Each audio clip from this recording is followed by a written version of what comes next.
All right, everybody, what is going on? What is going on?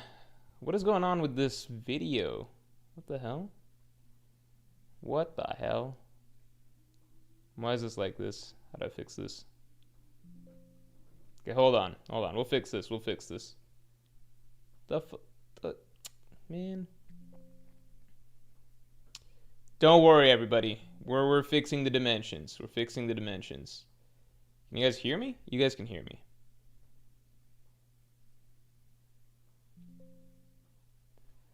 Okay. What can I do with this? Can I just make this bigger? Yeah, you know what? Yeah, why not? I'll just take up more of the screen. This is our temporary solution. Temporary solution, I'll just take up more of the screen. I don't think you guys will mind that. All right, everybody, what is going on? What is going on? Should I always take up this much of the screen? Is this good? Do the people like this? How zoomed out should I be for these streams? I think this is too much. I think it's too much.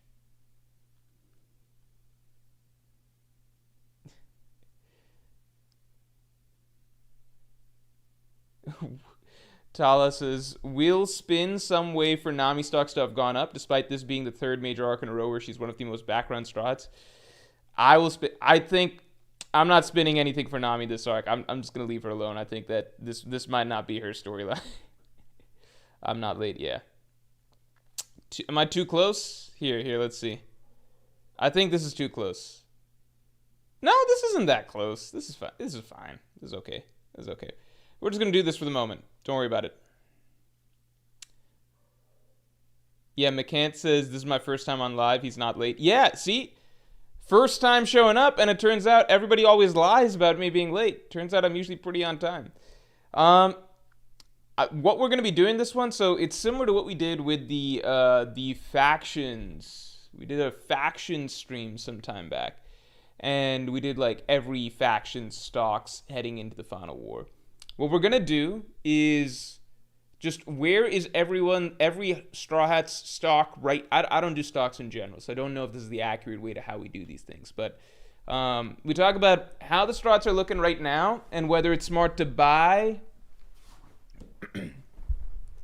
sell, or just keep the same or something like that. Those are the three things you can do with stocks, right? Yeah, that's the plan. You kind of blurry. You know what? You know what? It's gonna be okay because here we go. One, I'm gonna change the camera soon, and two, here we go. We'll just get right to it. We'll just get right to the stocks thing, and so give me a second here to set this up. Right. Yeah, we'll just get right into it. We'll get right into it because we got a lot to discuss here.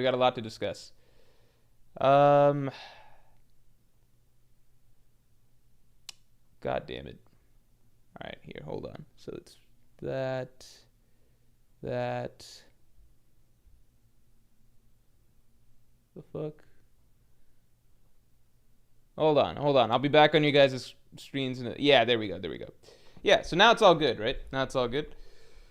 We are in good shape, as far as I can tell. In good shape. All right. Don't worry, I'm getting a haircut this week also. I'm saying don't worry mostly to myself, but yeah, the haircut is coming, so I won't have to deal with this anymore. Remember when my hair got really long? Wasn't that crazy? That was crazy. My hair got way too long at one point. All right. Thoughts on Loki's devil fruit confirmation? What? Is this like a spoiler? Do we have spoilers out? Shit, are there spoilers already out this week? Oh, fuck. Oh, no. Oh, no. Oh, no. There are hints. I don't know what to do now. Do I not look at them? Ah, shit. Okay. I'm seeing the hints. The hints are very vague. But, I think the hints do reveal a lot right here. I think the hints reveal a lot right here. Ah, shit. Okay. The hints reveal pretty much everything. Okay. Oh, man. Okay. Okay. Oh, no. I just... Blue Knight says, I like the long hair, you look like Ace. Only when it was, I think at some point it just got too frizzy. That's the problem with my hair. It just gets too frizzy when it gets to a certain length. And then it becomes difficult to deal with.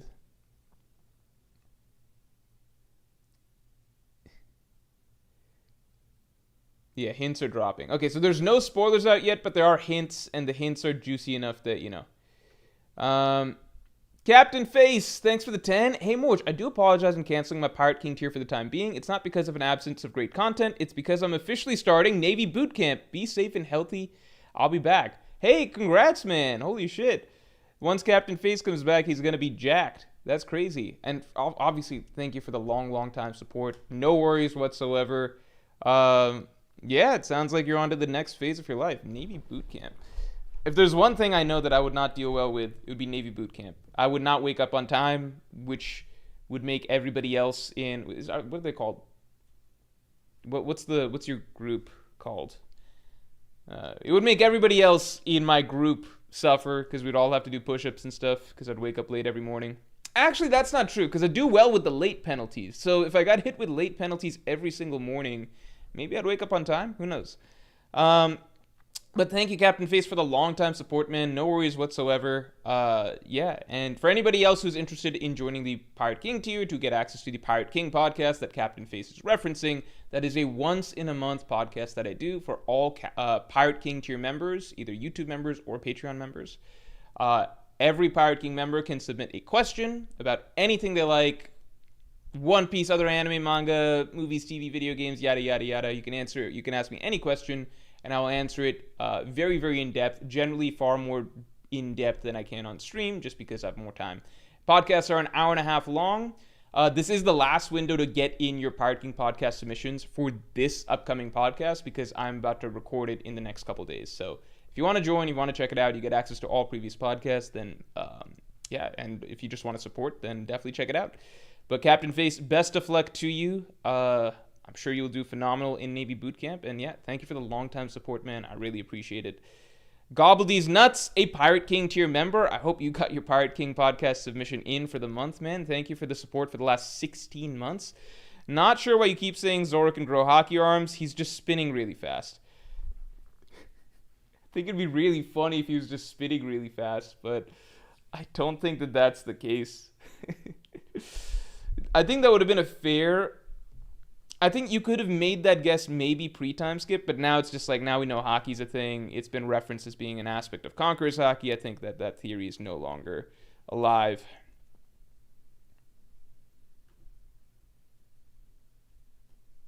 Don't worry about the hints. Don't worry about the hints. The hints have no effect on the current stream stuff. Don't fall for the world government's propaganda while you're over there. I would agree. Captain Face says, lol, I'll try not to. Taptia, thanks for the 2. No, man, we can't. No. No reference. I'm sorry, man. I cannot respond to your current comment, and no discussion about anything that's... I'm sorry. Taptia, I hate to do this to you. I think I have to hide. I've got to remove your comment. I saw it, but I got to remove it. Mods, please just make sure that there's nothing about certain discussions, period, coming up on this stream, because we're not going to include spoilers here or anything like that. But yeah. So more, is this an agenda stock report? You doing an agenda piece? Is this an agenda stock report? Am I doing agenda piece? It's kind of like, it can be good character writing stuff too. You know, it doesn't have to be like, how strong is this character going to be or whatever. Like how... Just what are their stuff here? Let's pull up a past stream for reference, right? Let's pull up a past stream so people understand the general concept. All right.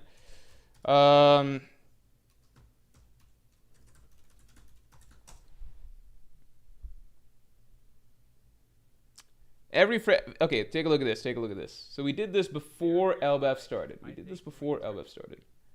All right. So let's take a look. So the idea was, okay, I like how we did this. So we did everyone's stocks How are their stocks doing? The marine stocks were bad. They were bad. And then we did the buy, sell, buy, sell, hold. That's what it is. Buy, sell, hold. Yeah, I like this. This is a good setup. So here's what, we're just going to copy this setup. We're going to copy this setup. If it ain't broke, don't fix it, right? So we got from the top. Luffy. We'll give some nice space for everybody. Zoro. We'll do 2 lines. How much space do we really need? Luffy, Zoro. Nami, Usopp, Sanji, Chopper, Robin. Ooh, we've got more space to play with than I thought. Can everyone get one more line in? Can we do that? I think it'll be tight. Oh, shit. I don't know if we're going to make it. I don't know if we're making it. All right. Just about we can kind of do it. Jinbe will just keep his section brief, but who cares? This is Jinbe, you know? All right. So here's where we'll put their current stocks at. All right. And then here's where we'll have our list of buy, sell, keep. Okay. So, for example, right? Luffy stocks at the start of Elbaf. I think Luffy stock, like, we're going to talk about where their stocks are. Here's the example, right? So everybody works better with examples. So this is pre-Elbaf, right? So pre-Elbaf, Blackbeard's pirate stocks were really good. They acquired Garp. They found out the location of 2 ancient weapons. They stole Saturn's identity, and they're about to make a deal with Celestial Dragons in exchange for the blockade. So phenomenal, right? Red-Eared pirates, nothing changed much for them. Essentially neutral, right? So that's the general gist of it. Where is everybody's stocks at right now? You know what? The text, you know what? Everybody's losing a line. Everyone's losing a line. Reformatting.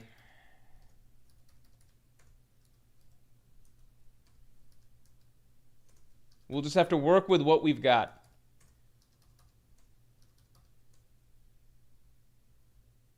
Okay. So, oh my God. The hell? Okay, there we go. So, for example, let's start with someone simple. Whose stocks are really good right now, right? Whose stocks are good? I feel like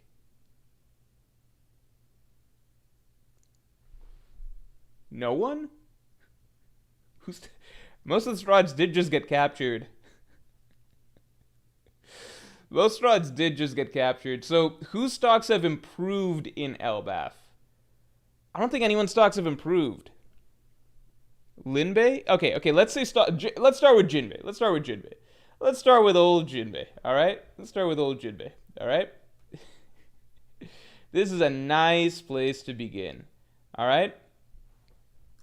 In the gutter. Spent last arc as mailman. This arc was useless against Gunko and called out for it by Nami. And is pretty much it's pretty much confirmed that Straw Hats will continue with Wings dynamic rather than Jinbe joining Zoro / Sanji. Joining Zoro / Sanji. What's the word? These 3 commanders.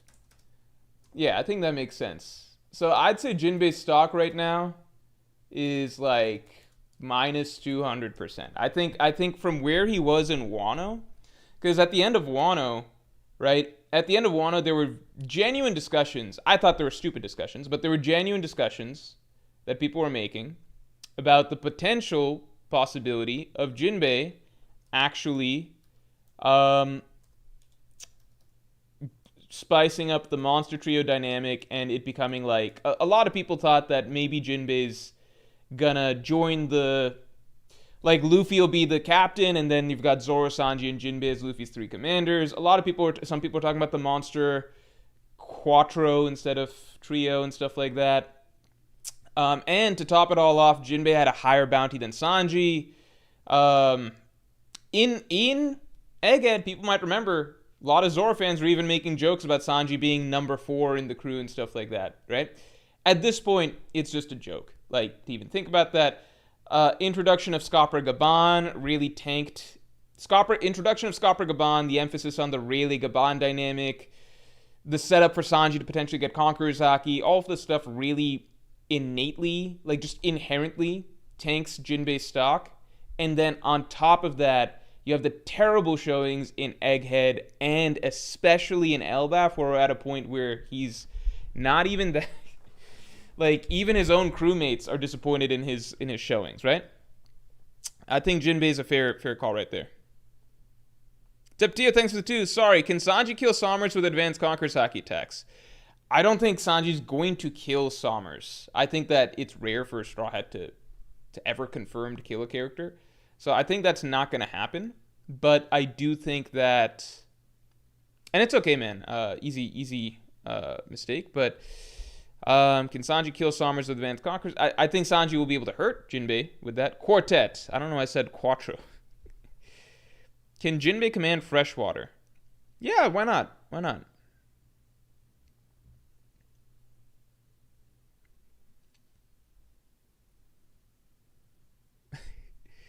I think people are hard overhyping Brooke after this. Brooke is not that... We can see next chapter, but I think that Brooke, by simple virtue of Brooke not getting many 1v1 fights, it's easy to overestimate Brooke, because the only times he really shows up is in, like, vague situations for combat, right? But what we've kind of seen, I think the most that we kind of saw from Brooke in terms of, like... No, I mean... Brooke's just not that strong. He was part of the group that just got defeated by... Brooke's not that strong. He also got defeated by Gunko. Just as easily as everybody else. But it was only Jinbei that really got called out. Like, Jinbei, you're supposed to have done better, right? Like, Brooke is not real... He has no real significant feats over the course of the time skip. This Emu feat is kind of crazy, though. So it throws a lot of things into question, but it could just be Oda being really inconsistent. Because, again, Jinbei did just also get fucked up by Gunko easily. And he's got lots of showings over the course of the time skip that aren't that impressive. I missed a super. I'm sorry, Dimian, right? Give me a second here, please.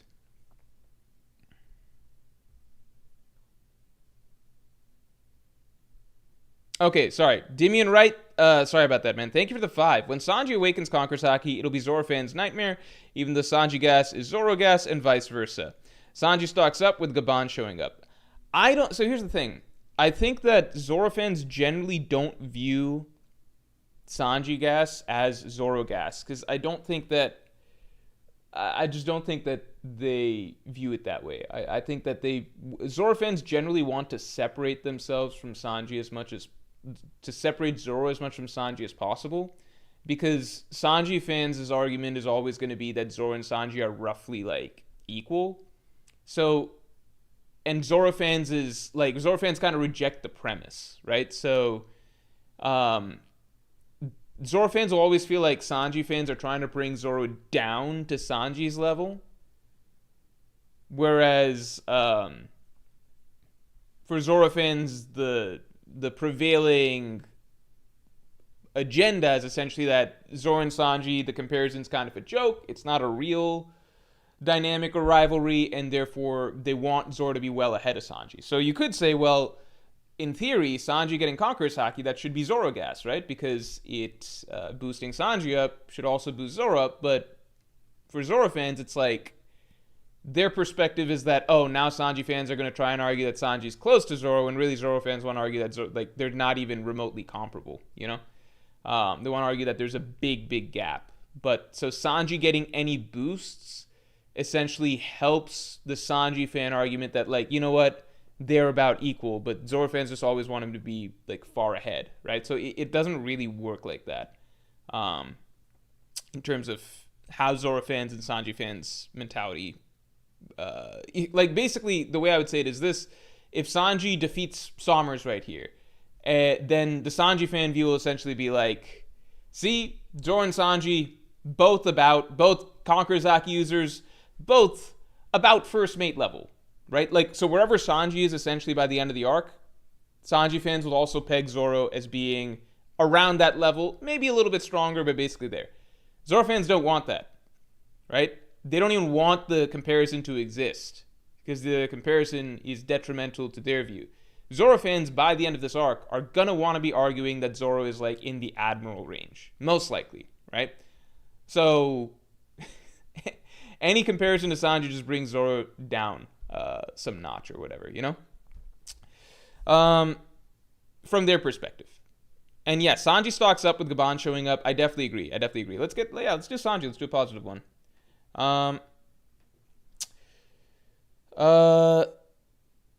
Stormfox 605, can you stop saying when we are in the final war? We are already in it. If you are talking about it as a real war, we've been in it since Egghead. I guess I mean like the arc that's dedicated to it.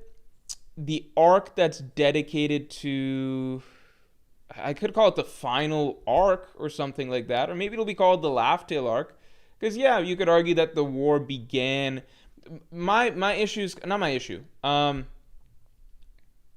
I'd say the tricky thing is that it feels like in One Piece the big war has been the big war. So we had many hundreds of chapters of build up, especially pre-time skip, to the idea that there's going to be a huge war that engulfs the world, right? That was built up a lot. And then in the post-time skip, this war has essentially been announced multiple times as like, now it's starting. So, for example, if you go back to chapter 801, Doflamingo had this big speech, and the speech was literally called like opening, the chapter was called Opening Declaration. It's often called the Throne Wars speech by One Piece readers or whatever. And he's basically saying the war is starting now, right? In actuality, what happened is like everyone went to Zou and then Whole Cake Island, and there wasn't anything that really kicked off with that, right? You got Kaido saying in chapter 795 that he wants to, it's time, let's start the world's biggest war. Kaido didn't really do that, right? You could argue the Reverie, Sabo and them declaring war against the world government, like that's the start of the war. But if it is, it's kind of weird that the start of the war happened off screen, you know? Like they did a lot of the ruckus at the Reverie, shooting down the flag, etc. That's stuff that we're told happened off screen. And that's also not the same as the Straw Hats declaring war. You could argue the Straw Hats declared war in chapter 398, right? So then you could look at Egghead. And in Egghead, we have another big declaration that's very similar to Doflamingo's, which is Vegapunk's speech, which ends with talking about, you know, this coming war and all the big players, and we get another big spread of all the main players in One Piece or whatever. So you could argue that the war is in full sway already, right? I see where that's coming from. But then Egghead ends, and then we get this chapter of Dragon talking about how the war is going to begin. That's what he says. He says, like, it's coming. The war for safe ground is going to begin, right? So I don't know. Like, it's possible that there was no specific moment where the war like officially began. You could, if you want to argue it from the broad perspective, you could say, I guess the revolutionaries off screen doing their attack. If you want to go from a Straw Hat perspective, maybe you could argue Egghead was the beginning of their big war against the world government, and this is a continuation of that.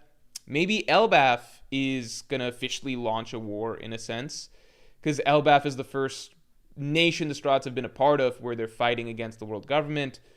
Yeah, there's different ways you can interpret it. When I refer to the final war as something that's going to begin, I mainly am talking about the final arc of One Piece, where we can assume we're going to be focusing on the Straw Hats and all other factions fighting against the world government, plus maybe Blackbeard pirates, who knows, right? So, I don't know. Like, if your stance is the war has already begun, I think that's a fair stance, for sure. I'm using it more so just as shorthand to refer to whatever the last big arc of One Piece is. Julian Reed, thanks for the 2. I thought this wasn't only about strength. Yeah, but Jinbe's value to the crew is generally about strength, right, so far. They didn't... They didn't fucking need somebody to steer the ship. They actually made it through 80% of the entire fucking journey, steering the ship perfectly fine, you know? So, Jinbei's values are essentially steering the ship, which is kind of like a make-a-wish job that they gave him. They're like, Jinbe, you're new. We really needed somebody to steer the ship. We were completely incapable of doing that so far. We fucking sailed into the sky, sailed up Reverse Mountain, down to Fishman Island, did a whole bunch of shit, but, we were just fucking winging it. You're the real fucking expert at turning this wheel, right?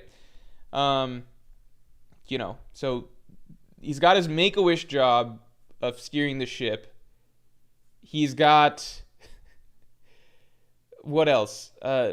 DEI, right? So he's got the diversity quota right there. So I guess he's got the DEI value, but that never really changes, right? He's good at giving advice to Luffy in lots of situations, but he hasn't... That was something Oda played up a little bit more in the past. I don't remember the last time Jinbei's really played that role. So, I don't know. Maybe that was more of a Whole Cake Island thing. I don't remember the last conversation Luffy and Jinbe have had in the last 200, 300 chapters. And then strength. That's the main thing. Like, if we're being just straightforward with Jinbe, his strength was the biggest addition to the crew. You could actually go... I'm not just saying that. You could go back to the chapter that Jinbe joins the crew, which is what, like, it's probably, I've been blocked? The hell? Why can't I act? This is the site I use. What the hell?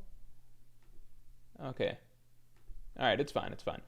Yeah, if we go back to chapter, 970 probably? 970? No, I'm way off. 976. When does Jinbe join? It's 2 more chapters down the line. Right? Oh, no, 1 more. Ugh, fuck. I'm just fucking this up. Yeah. I can't believe we got a former warlord of the sea on our crew. What a morale boost. Shit, maybe it was the TCB translations or whatever, but when Jinbe first joined, I remember the initial conversations that the crew was having was about how strong he is. Damn, I guess I fucked up on that call. But still, that's his main thing. That's why he's called number 4 of the crew. That's why, number 3 of the crew by Zoro or whatever. Or Zoro's been calling Sanji number 4, yada yada. Jinbei's main value is his strength, right? It's the Make-A-Wish, the DEI, the advice, which he stopped giving, and then his strength was his last piece of value to the crew, and now that's pretty much gone, right? So, I think it's pretty straightforward. Henchme976, thanks for the 2. They should have made Jinbe the crew fisherman. That actually has some value in the crew, I think. I mean... Because there are scenes of the Straw Hats in the past, like, struggling to catch fish to some degree. There was only one scene ever in the story where they struggled to steer the ship. And that was the scene where Jinbe is basically established to be the helmsman, right? So Oda essentially invents a problem that previously never existed in order to justify Jinbe being the helmsman. Because other characters' problems, right, like the things that they solve, are very clear, right? Straight up, Luffy and Zoro were lost, and both had been lost at sea for a long time, right before they met Nami, right? Like, Luffy in fucking chapter 2 is sinking in a whirlpool because he can't navigate. Zoro's been lost for years, right? So Nami's need is obvious, right? Usopp was not needed. Or no, Usopp was their everyman that he was their Swiss Army knife that they actually did kind of need, because he fixed the boats, he made their flag, he manned the guns and the ship's cannons and stuff. He was their everyman. He made Nami weapons, so Usopp actually was very necessary. Usopp actually had a lot of value for... Man, the writing pre-time skip was so good. The writing was generally really good, because Usopp Oh man, the writing really was very good. Because think about this. So, the arc where Usopp finally feels inadequate as a member of the Straw Hats is Enies Lobby, and he goes through that whole story, that whole arc. It's synced up with them having to change ships, right? So it syncs up with Frankie's joining the crew and them needing a new ship, etc. But when Usopp first joins the crew, he actually has very high value because he's low value in combat, but he checks off so many individual niches in terms of like just things that none of these other characters are good at, right? So he is the guy that's good at repairing the crew or repairing the ship. Even if that's not his specialty, he is actually good at that, right? Compared to the rest, right? He is good at, if they need cannon stuff, if they need anything like that. He offers some level of capability in combat. He checks off a lot of little boxes for some time. But that's slow, and like he also invents things. Like for Nami, he created the climate act, right? Like he fills all the little holes that various characters might need.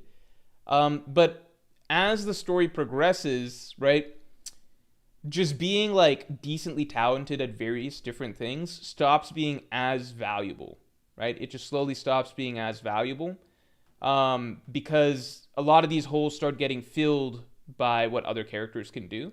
And just the standards that they need to hit become higher, right? So then it's then they reach the point where it's like, Usopp, your true main job is actually combat, right? He's technically supposed to be a combatant sniper, right? So that's where it gets tricky because, now they're past a point where like, I can help you out, Nami. I can make you a weapon here. I can fix up the ship over here.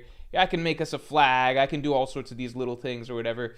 And now we're at a point where like, no, we kind of just, we're good on pretty much everything else. We need, if you can't fight, you don't actually have a USP in this crew, unique, yeah, Anyway, but yeah, Jinbe was the one character that they straight up did not need. Brooke, they'd been needing a musician for a while, but need is a strong word there. Everybody else was needed clearly before they joined, and the need was established for some time. They'd been talking about getting a doctor since fucking East Blue. Anyway, how did Usopp invent the climate act anyway? That's the thing, which is like, it's bizarre that Usopp made a weapon that is far, far better for Nami than he ever made for himself. It's kind of funny. And I also think it's really cute that even post-time skip, now that they have Frankie, who is an infinitely better engineer than Usopp, Nami still actually goes to Usopp for climate act upgrades, which I just think is a great little touch that she didn't just swap out Usopp for Frankie, which would be completely logical and fair, If you go back to Zoe, Usopp gives her a new upgraded climate act. She didn't ask Frankie for it, she asked Usopp. Yeah, I like that writing. Anyway.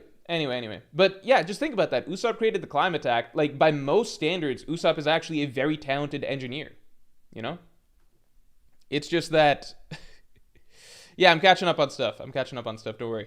Usopp is actually a very talented engineer. It's just the level of the level things get to, you need to be like a superhuman Frankie type, to keep up with the quality of the strats.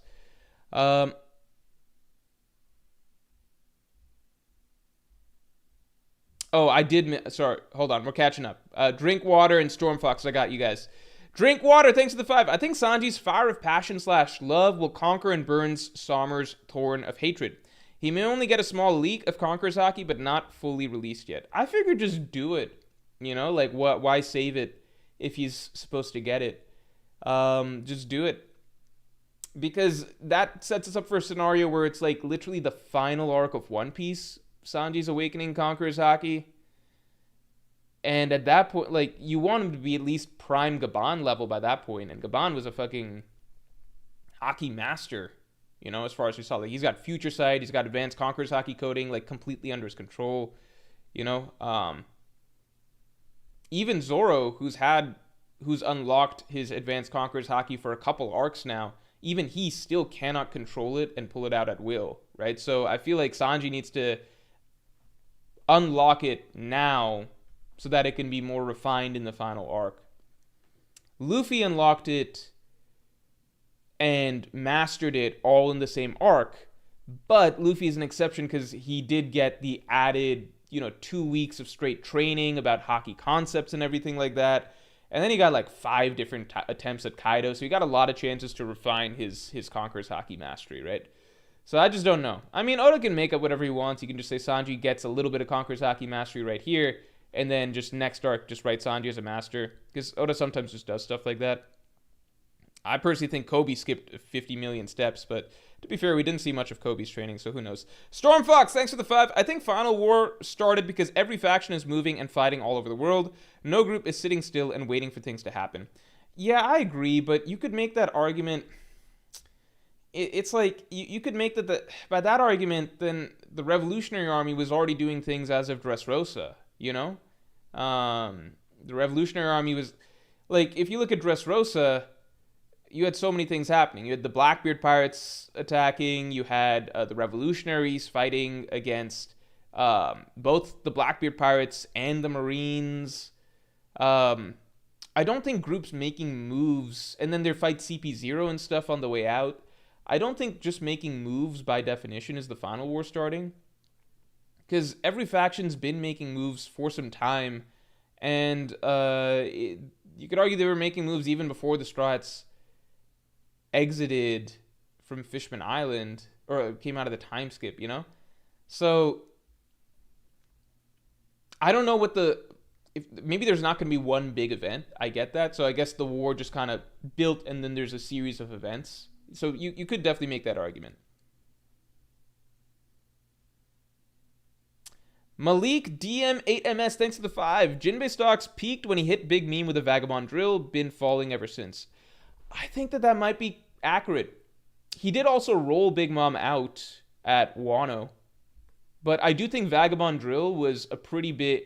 Right then, it was kind of like, damn, if Jinbe joined the crew, he'd be like second strongest right now, a lot of people felt. Because Zoro, his last opponent, was Pika, I do agree Vagabond Drill was maybe Jinbe's peak moment in terms of perspective. And Beaks, thanks for the 10. Do you think that the legacy of One Piece and its ending will be remembered positively? After no Usopp focus so deep into Elbaf, I'm also doubting if his upcoming role will make up for his fodderness. I think it's fine if you don't get a big role for Usopp up till the end, because as long as whatever happens from here on is really big, because you can look at some past, like Alabasta. Usopp didn't do jack shit for 80% of the arc, but I think his Mr. 4 fight is always remembered very, very fondly and as a huge character moment. Like, it's an iconic character moment, I still think he should get even more in Elbaf, just considering the build-up, but, Thriller Bark, Usopp was kind of a bum for the majority of the beginning of the arc. He even blames himself for Nami being captured and all of that stuff, and then he comes in really big clutch with the Perona situation, right? So, I think it'll be okay. There's only really 2 arcs in One Piece, excluding Surf Village, right? So 2 later arcs in One Piece where from the beginning of the story all the way through the end, you get a lot of Usopp focus. I mean, Elbaf, to be fair, should have been one. But Water 7, Enies Lobby, obviously. And then Dressrosa from chapter 740 onwards, 40% of the way through Dressrosa till the end, it's a lot of Usopp shine, Julian Reed, thanks for the 2. I meant your comments on Brooke stock, not Fraud Lord. Not Fraud Lord. Oh, my comments on Brooke's stock. Oh, I see. In terms of stock, not strength. That makes sense. Yeah, Brooke's stock should be pretty... So, here's the thing.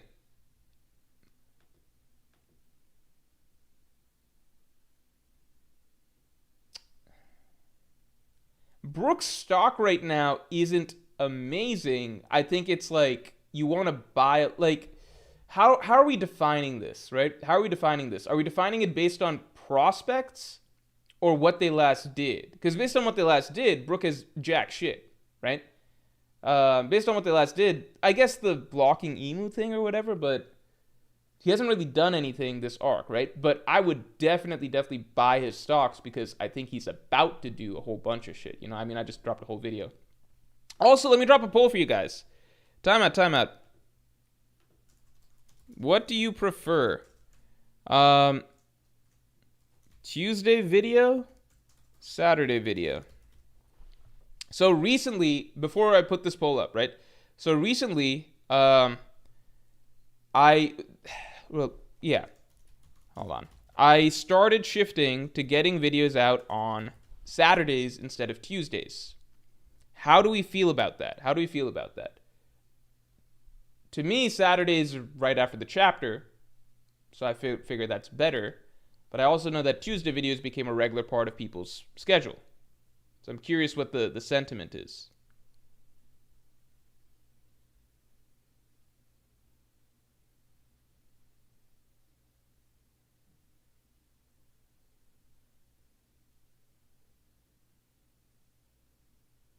Andrew says, Morge feels that it's good enough writing to be a net negative and a cancer 99% of the time, as long as he gets a good moment for that single 1%. Because I think that those are the moments that, like, actually have a lot of impact. Like, to me, Usopp is like white noise. So he's not active. Like, there's a difference between a character that actively hurts, in my mind, the quality and enjoyment of the story, like Yamato. Usopp almost never, for me, it's very rare that he actively hurts my enjoyment of the story. It was happening in Wano. I think it was getting really egregious. It definitely happened in the first part of Dressrosa, but then that was rectified very dramatically, right? So, to me, Usopp's not really a net negative. It's just kind of like a white noise character for a long time. And sometimes he's funny. Sometimes it's just like, okay, gag, move along or whatever. It's rare that Usopp's gags, I think I think sometimes it can get grating, but like Straw Hatsu's gags can genuinely really piss me off. Sanji's gags are genuinely infuriating and hurt the story at points. Like genuinely hurt the story at points. I think one of the all-time low moments of One Piece period is the Fishman Island nosebleed. You know, so there's definitely moments that like any given stride can irritate me to some degree. But with Usopp, it's just like Usopp just says, I mean, nobody gives a shit when Brooke is giving his like 50 millionth skull joke or panty joke, even if like it's just so generic and so basic that it doesn't make you laugh or anything. Same with Usopp. To me, it's just like he tells his 50 millionth lie or whatever. That's not actively hurting the story to me. So it's more so what are the, like, on the flip side, he can have really good writing and really great character moments that really elevate a story, you know? Anyway.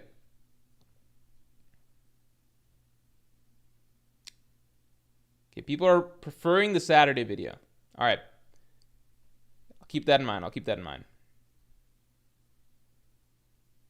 Tom, thanks for the 2. The Sunny would move faster without the fatty. Oh my god. That is an interesting point that I never considered, which is Jinbe's additional weight counteracting the assumed mobility boost that his helmsman skills add? I don't know. That's a very good philosophical question. That'd be an awkward talk with Jinbe to have, which is like, hey man, you've been doing a really good job as a helmsman and everything, but we've noticed ever since you joined the ship, we're moving a little bit slower. And Jinbe will be like, well, I can pick up the pace. You know, I can steer better. And they're like, we don't think that's the problem. We have a request.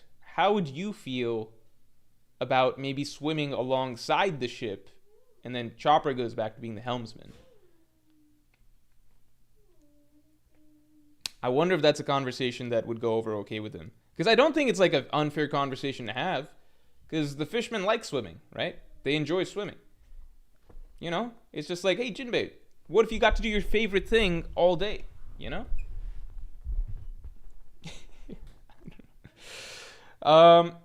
You know what's funny? I wonder if I was on the Straw Hat crew, what job would I enjoy? Like, which job would you most like to have? I think I would hate... Whose job would I most like to have? I think based on my current skills, if I had to have one of these jobs...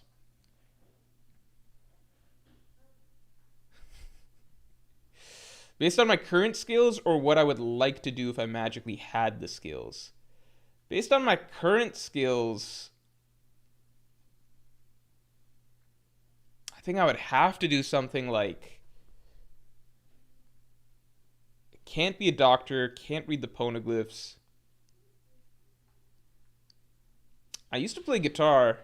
I played classical guitar for 7 years, but now I've lost most of my guitar skills because I stopped as soon as I think I stopped in like 10th grade.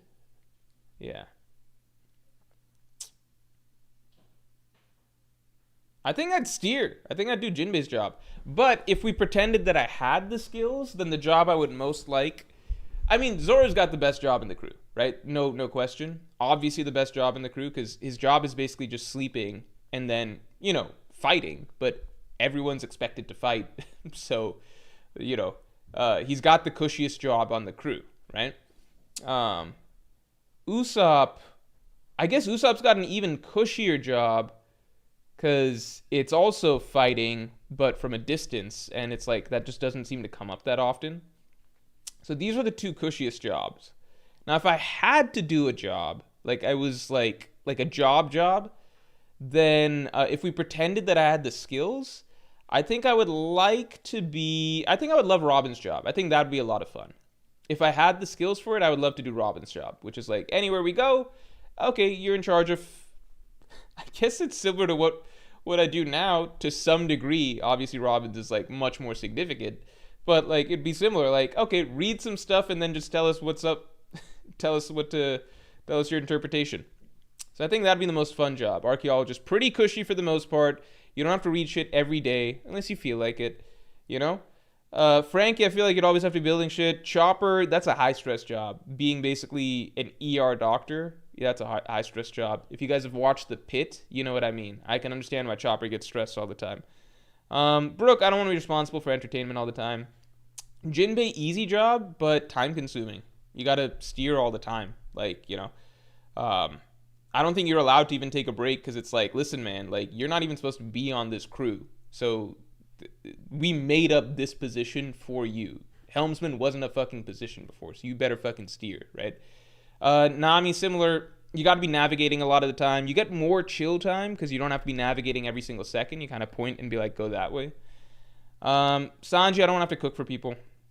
Yeah, I think I think I'd like Robin's job. I think that's where I'm at. Grizzly Adams, thanks for the 5. Whole Cake Island Sanji is the gold standard for Straw Hat character focus in an arc.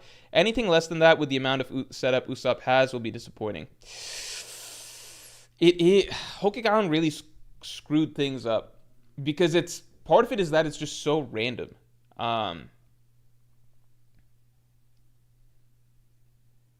It's random in the sense that, I mean, it's not random. Like, you have other I'm trying to think. Like, there's other storylines where it's like, okay, this storyline, like pre-time skip, right? There's plenty of other storylines where it's like, okay, this storyline, we're going to focus, there's going to be increased focus on this Straw Hat or that Straw Hat. Like, Skypiea is a very Nami-centric storyline. But let me scratch that. Skypiea features a lot of significant character writing for Nami. But it's not like a Nami-centric storyline. That's what I actually meant to say, okay? Like a lot of arcs, that's a simple example of like an arc that can feature some really good character writing for a given character, but not be all about them. Thriller Bark, great stuff for Zoro, but you wouldn't say it's a Zoro-centric storyline. Whole Cake Island is really interesting. The only thing I can think of that's similar is Water 7 and Islabi Usopp, right? That was an Usopp-centric... Oh, by the way, we're not counting the crew joining arcs, by the way, for this, right? So obviously, Syrup Village, Usopp-centric, Baratier, Sanji-centric. Although Baratier was also... Like, again, good example. Baratier is like a Zoro-heavy storyline, but it's not a Zoro-centric storyline, right? Drum Kingdom, that's Chopper's origin arc. Water 7 and Islabi, that's Robin's origin arc, etc., right?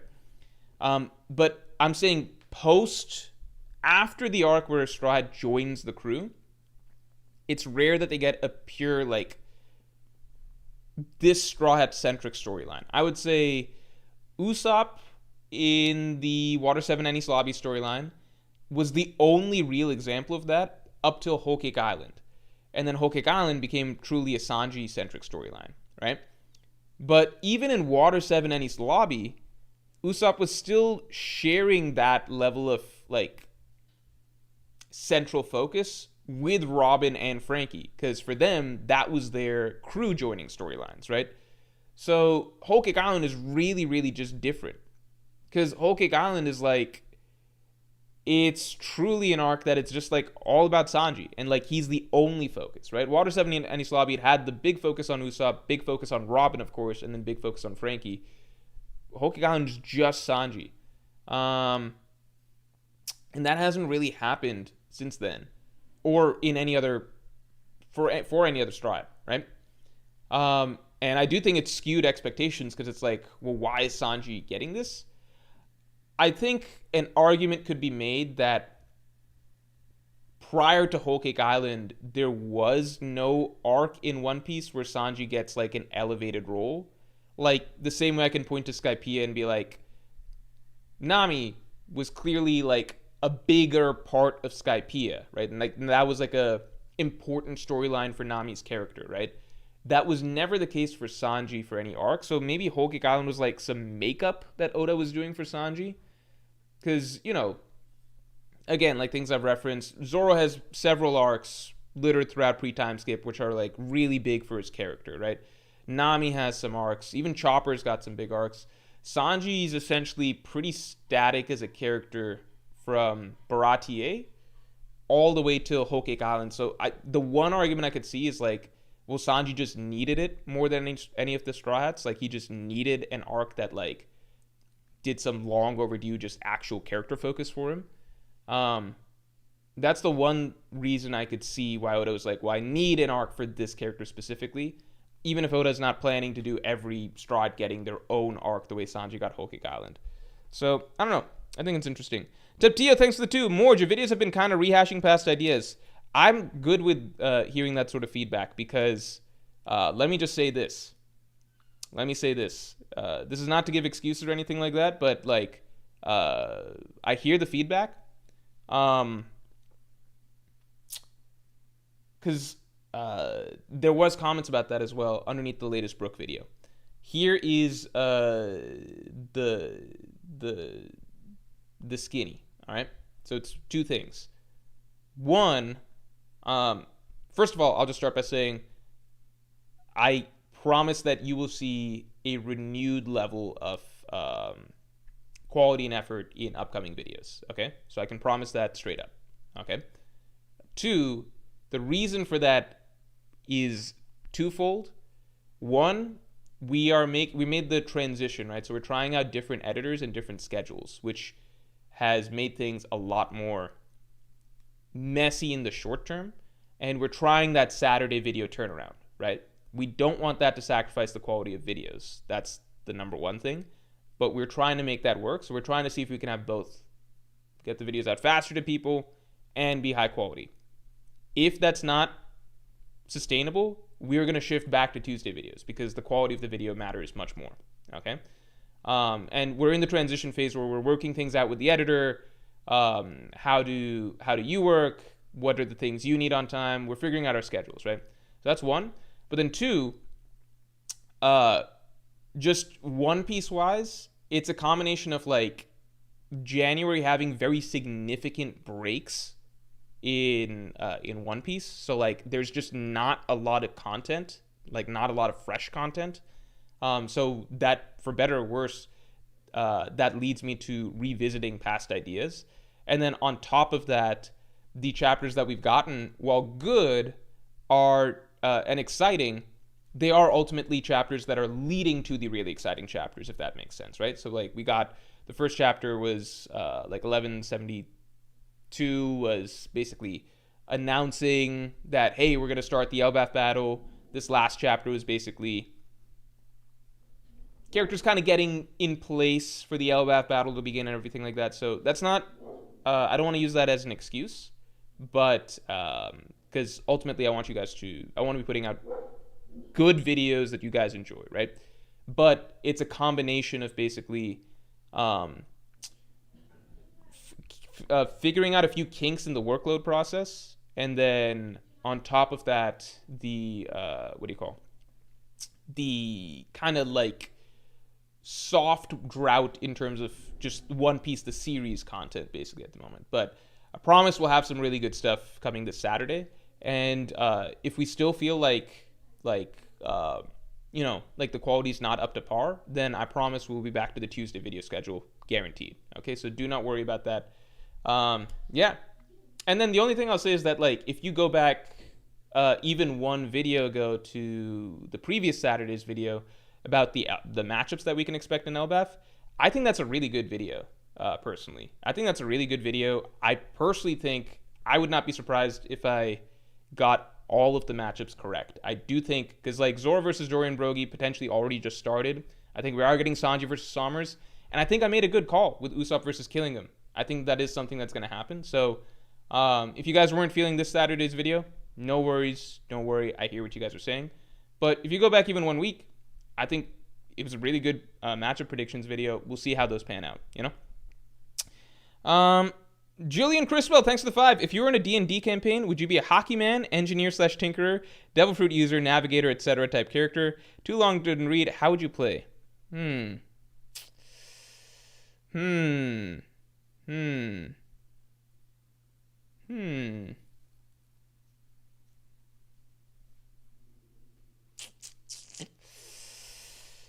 mean, I would just pick Hockey Man because it's just the best thing to be in One Piece, right?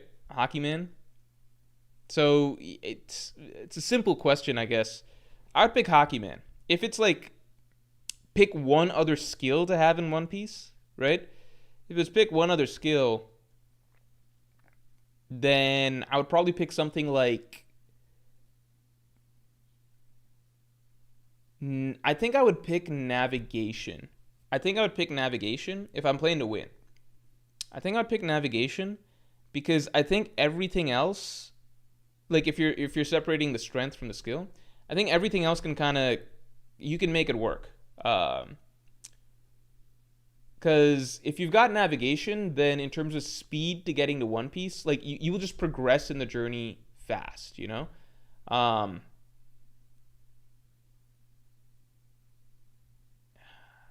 Like other things, doctor stuff, like I think there's a reason that they literally could not progress. They needed Nami first, because if you don't have Nami, then you just don't make progress, right?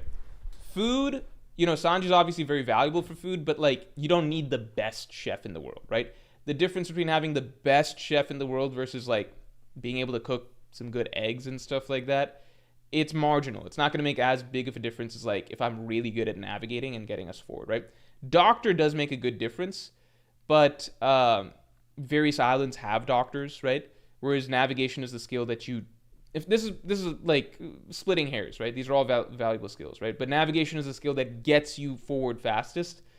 Robin is the really valuable piece here, right? Because Robin, there's only one in the world. But my thought process is that if I was in a D&D campaign, I would just kidnap various characters that could read the poneglyphs. You see what I'm saying? Because reading the poneglyphs is very helpful. It's crucial, right?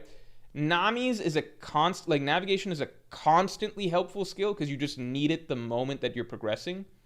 Reading the poneglyphs is a necessary and very crucial skill, but it's only relevant in like when you get to essentially the four-road poneglyphs situation, right? So I would just add an extra stop, which would be kidnapping. Like the reason that I view Robin's skill as like a little bit less valuable now is because like we've reached a point in the story where everybody and their mother can read the poneglyphs. Like who the fuck?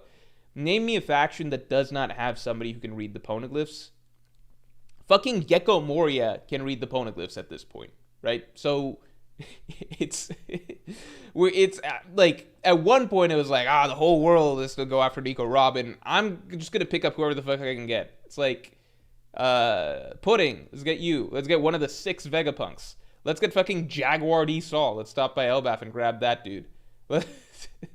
Let's find Gecko Moria and get his ass over here, right? Like there's so many. We don't even know who else at this point. I would not be surprised if there's more poneglyph readers. Fuck, Clover could be alive for all we know. Ovia could be alive for all we know. I don't know. Anyway, yeah, a lot of these other skills are things that like I could get done when I get to certain islands, but I think I'd pick navigation because I think I'd be able to zoom forward the fastest in my journey. Does that make sense? Yeah, ironically, the revolutionaries don't have the poneglyph capability. I mean, like, they had Robin. They had the option. Pudding can't read them. Yeah, but eventually she'll be able to, you know? Kid can't read them. Kid's last concern right now is reading. I don't even count him as a faction at the moment. Heart Pirates? I'm talking about relevant factions, not joke factions made out of bums. By referencing the Heart Pirates, it's like, oh, well, Don Krieg can't read the poneglyphs. He's not in the running for jack shit. Bum and mid, we don't count those characters. The relevant factions, everyone can fucking read the poneglyph. Like, it's not going to be hard for me to find someone who can read the poneglyphs, you know? Poneglyph reader, Robin is a dime a dozen at this point in the story. Obviously phenomenal character, but I'm saying, like, in terms of her skill set, there's other characters who can do what she does. The hell? Okay, continuing on. Tom9739, thanks for the 10. Hey, Morge, a few streams ago, I was kind of trolling you with the Law and Whitebeard thing. This that took up so much of my time, man. This has been bugging me. I went back to Law Greenbit, and he didn't run. He just took Caesar to the ship and then confronted Doflamingo. He ran. That's running. That's running. And then he confronted Doflamingo because there was no other options at that point, you know? Doflamingo was bearing down on them. That's just... that he ran. You know, that's running. That's what running is, you know? Taptio Trevisa, thanks for the 2. Shouldn't break weeks allow Wano analysis progress? Theoretically. Grizzly Adams, thanks for the 5. That's a fair take. I think Whole Cake Island being the exception to the overall drought of Strahd character writing in the post-time skip era makes it stand out. Recency bias. Yeah, I think it's a combination. Like, Whole Cake Island, it's a combination. If Whole Cake Island was pre-time skip, I think it wouldn't stand out as jarringly. I think it wouldn't be as jarring if Whole Cake Island was pre-time skip. But, because it's post-time skip, so now post-time skip, you've got the combination of, like, majority of arcs having almost no significant Strahd focus, and then you've randomly got this one arc that, for the first time ever, is dedicated to just one Straw Hat, when it's not even their, like, joining the crew arc, their origin arc, right? So it's a lot of factors that are like, wait, this is weird. So we're getting a really Strahd-centric storyline, but it's actually just about one Straw Hat, and he's already been a long-time member, and that's just a combination of a lot of things that haven't happened before in an era post-time skip where that's not been the norm at all to have Strahd focus. 1 second, I think I just heard a noise. You okay? Oh, okay. Okay.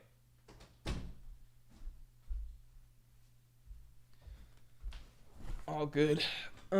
Grizzly Adams, thanks for the 5. Oh, no, we covered this. Tom9739, thanks for the 2. What about Luffy versus Katakuri then? Luffy and Katakuri then? In that fight, Luffy literally didn't run. Like, that was the whole conversation.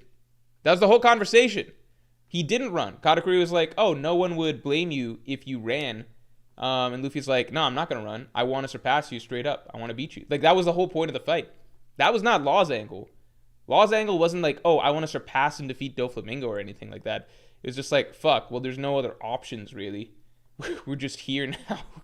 I've been hunted down by Doflamingo. They had to send away half the crew, right? So I guess if the argument is like, well, Law wasn't part of the group that coup de bursted out of there, that's like its own separate discussion. But he did most definitely run from the Doflamingo and Fujitora fight. Like, most of it comes down to intent, right? Because it's like, what does it say about these characters, right? What does it say about these characters, right? Is Law turning back because he's just got this, like, hardcore mentality of, like, no, I'm not going to turn away and run from Doflamingo? Or is he turning back because, like, that's just what all of the narrative forces have, like, cornered him into, right? Those are two very different situations.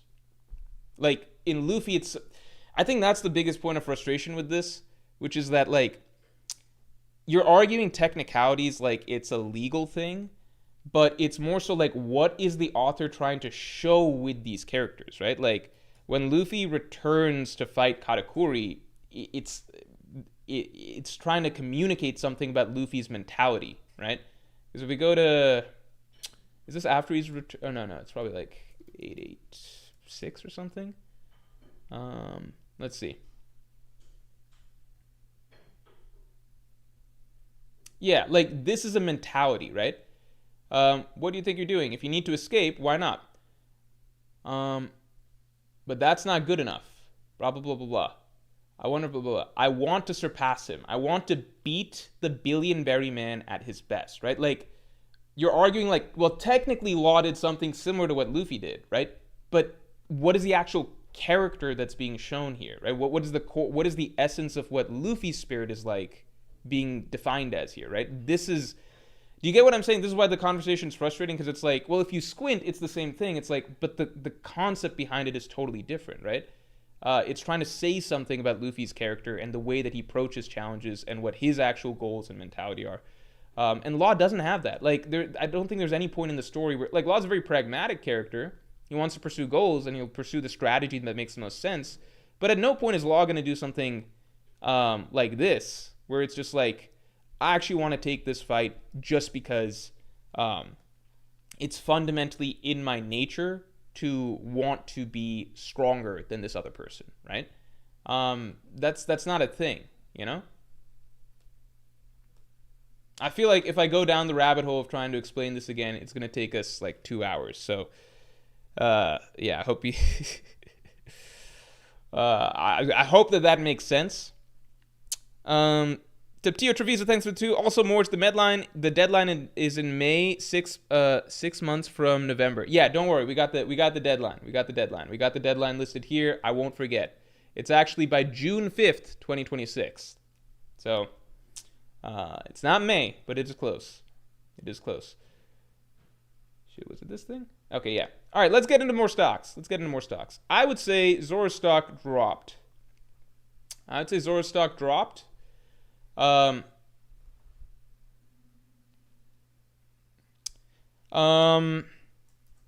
Went huff with Lucci.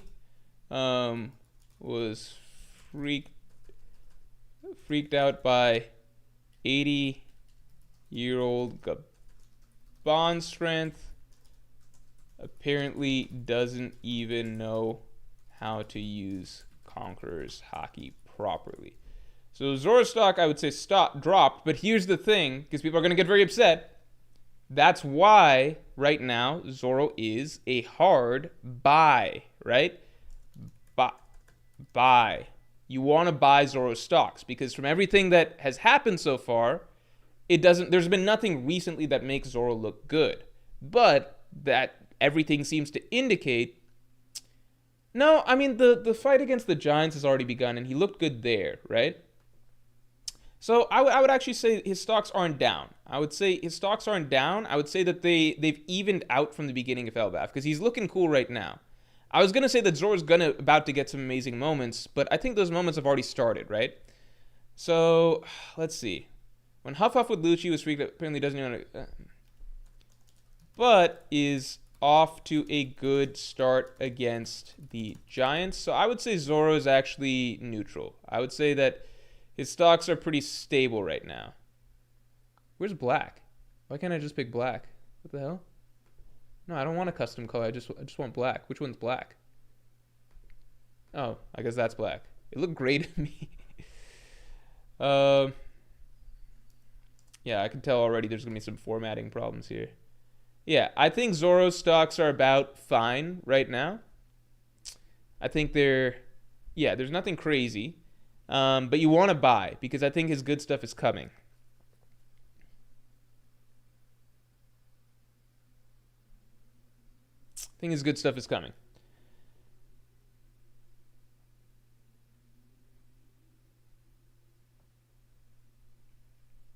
The hell? Oh, okay. And Beaks, thanks for the 2. Chopper's busy getting nip tickled by Nami and Robin.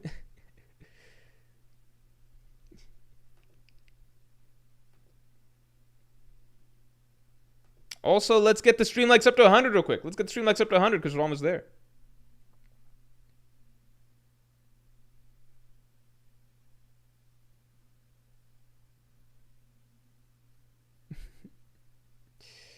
Zoro's about to defeat Admiral level fighters. Yeah, I mean, like, I think Zoro's stocks are an obvious, like, this is a good time to buy. I think it's a good time to buy. I mean, you could even argue his stocks are green right now, but it's like a soft green, right? I would say, you know what? I'd say plus 10%, right? I think it's a soft green. I think he's off to a good start with the Giants. Do we think Zoro's neutral? Facecam is covering text. It's always going to cover some text at the bottom. Don't worry. Here, let's see. Let me ask you guys. Let me first make Zoro's stuff neutral colored. Let's make it neutral. We're not going to give any percentage. Okay.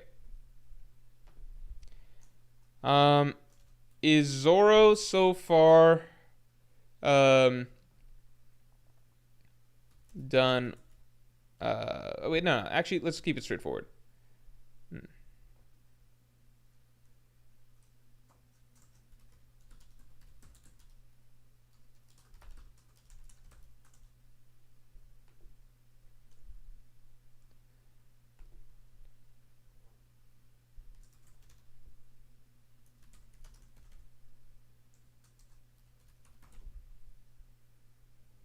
I think Zoro's either slightly up or neutral right now.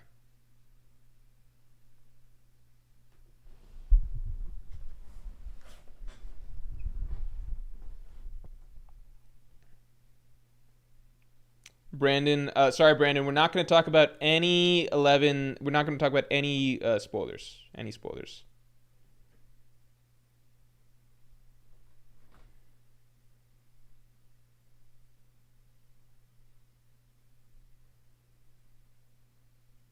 Agree, Zoro's losing character faster than Sanji. Zoro needs some good character writing. He just needs some good character writing like he used to get. I think people really forget this, but pre-time skip, Zoro was actually, like... I think a lot of people feel like because of Whole Cake Island, Sanji's, like, the most... like, Sanji's the one that gets the really good character writing, and Zoro doesn't, or whatever. But that's a new phenomenon. Pre-time skip, Sanji almost never got actual... Like, Sanji would get... Pre-time skip, Sanji would almost exclusively get cool aura farming moments, like, call me Mr. Prince, give me a light, I'm the hunter, stuff like that. And Zoro would get lots of really, really good... Zoro got plenty of aura farming moments as well, but he would more consistently get lots of good writing scenes, like actual character writing, like memorable writing moments.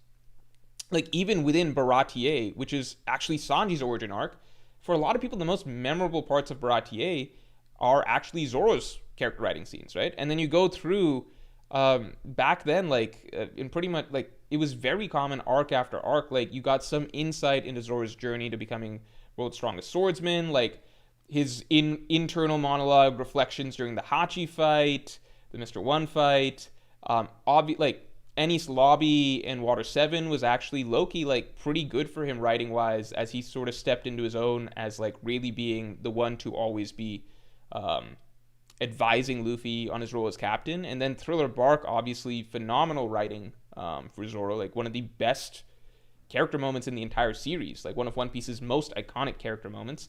And then the entire pre-time skip ends with another great character scene for Zoro where he humbles himself begging Mihawk to help train him, right? Like, throughout pre-time skip, Zoro's just this really...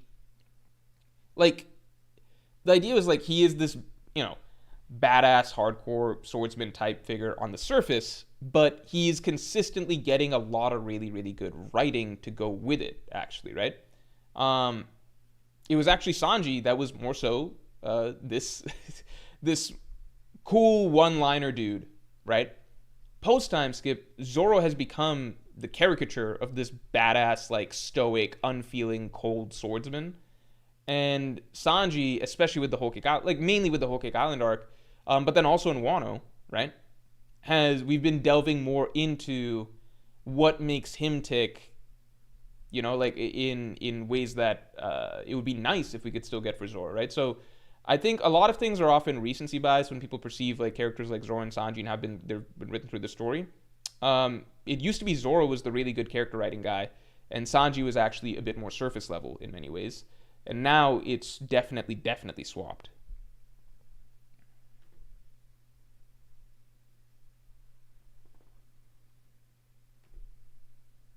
Zoro's whole thing is aura farming, and he isn't even good at it. He's just bloodlusted 24/7. Yeah, I think Sanji was the better aura farmer. In terms of at least one-liners. No, Zoro was a better aura farmer pre-time skip even. He had really good aura farming moments. I think post-time skip it can be a little overplayed. Yeah. Sanji's always been the deeper character. Not pre-time skip. Pre-time skip, there's genuinely only one arc, which is Baratier, that has what you would call character writing for Sanji. There's generally only that. You could argue other arcs that do give him some more substance. Like, it was cool that he was willing to make that sacrifice at Thriller Bark, but it's overshadowed by Zoro's far more significant moment, you know? So, like, I think it's just straight up not true to say Sanji's always been deeper. That's a post-time skip thing, I would say.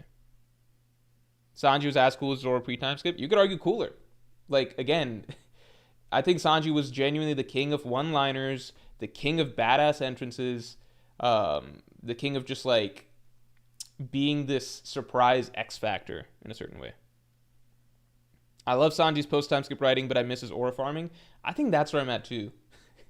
Like, low-key, people might be like, oh, this is a terrible take or whatever. I would sacrifice a lot of his writing in Whole Cake Island if we could get more Mr. Prince shit out of him. I'm not joking. Like, I think those were really, really essential to my enjoyment of his character. Like, just him getting those moments that are, like, Sanji exclusive that, I don't know, like make you kind of like fist pump, and it's just like, oh shit, like it's Sanji's time to cook, as they say, you know? I don't know. Yeah, Captain Clutch. Like, I think that was a core part of his character appeal. Okay, so Zoro, it looks like we're leaning towards his stocks are slightly up. I think they're slightly up. I don't think they're hard up, but I think they're slightly up. I'm on board. I'd say plus 10%, but I do think now's a good time to buy because I think they're about to skyrocket, right? Usopp, the man of the hour. Stocks, yeah. This man has been useless for literally... So Dressrosa was now... I think we're coming up on 400 chapters. Right? 770-ish was probably when he sniped Sugar. So for literally 400 chapters at this point, his stocks could not be any lower. Hasn't done jack shit in his arc either.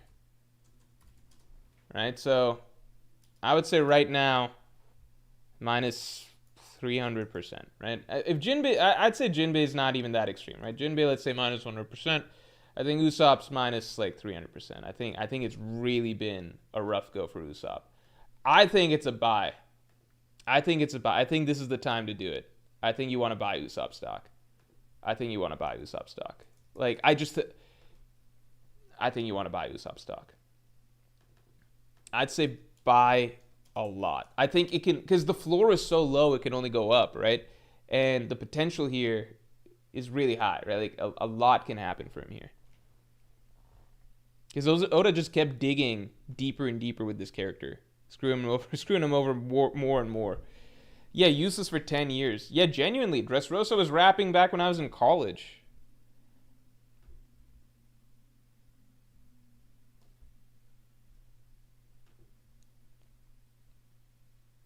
Grizzly Adams, thanks for the 5. Ashura has only come out in defense of his friends. Hopefully Oda uses this for character writing. Everything being tied exclusive to Mihawk is boring. I really like that. Grizzly Adams, that would be a if you could somehow drop that to an editor or something like that somewhere and just suggest that would be great. I think that would be really, really good. Because I think that would really help center Zoro's character. Because obviously he's focused on his own dream and everything like that. But a large part of it is that, like, him being part of this crew and everything has redefined his identity and his goals. We saw a lot of that in Thriller Bark, obviously. But I think it'd be amazing if it was revealed that Zoro actually can only be at his best when, and he realizes this, when he's doing it for his friends. I love that idea. Love that idea. It's a great idea.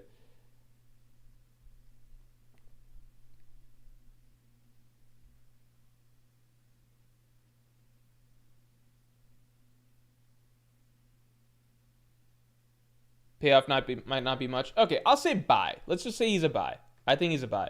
But I think everyone can agree he's a buy, right? Like, he's not a sell. I think he's a buy. I think you want to buy Usopp stocks. You could argue if you want to be really, really safe, he's just a hold, right? If you want to be really safe, you're like, I'm not confident he's going to get something. He could just be a hold. But I think he's a buy. I think he's a buy.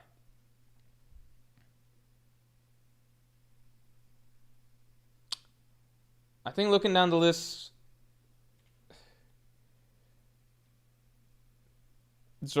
Eric says Zoro did that with King for Luffy. What? Zoro did that with King for Luffy. Zoro did that with King for Luffy. Did what with King for Luffy?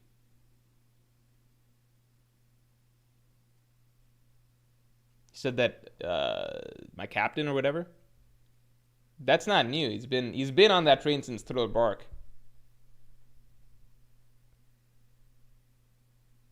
I think what I'm talking about is, like, if Zoro himself has the realization that he's at his best if he's doing things for his friends. I think that'd be good. Bunfagum thinks the two. Not like Zoro got Conqueror's Haki because of Luffy and Wano. He literally... The fuck are people talking about? No, he didn't. No, he didn't. No, he didn't. Are we reading the same story? He got Conqueror's Haki because of Luffy and Wano? No. The fuck are you... am I one chapter off? Yeah, one chapter off.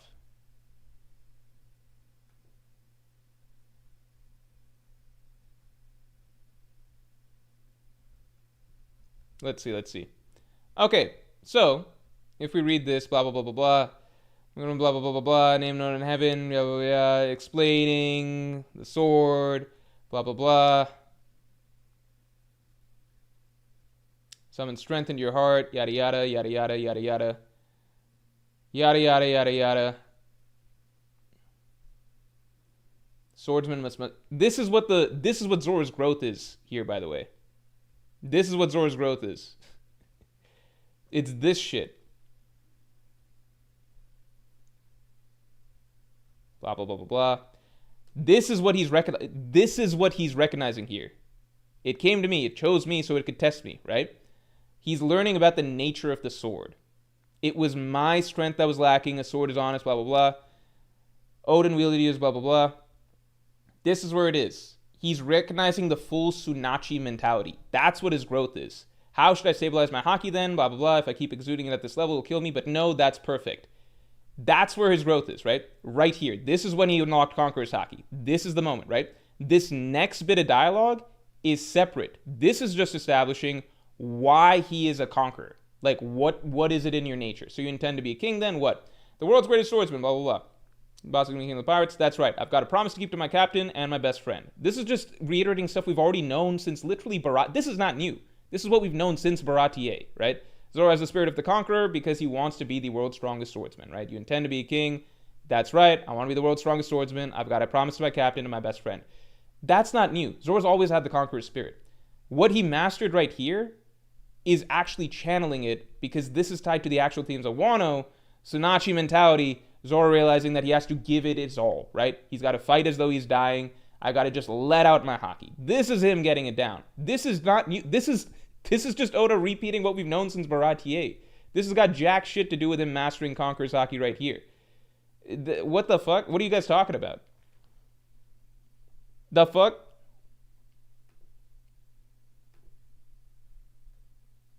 What even is that discussion?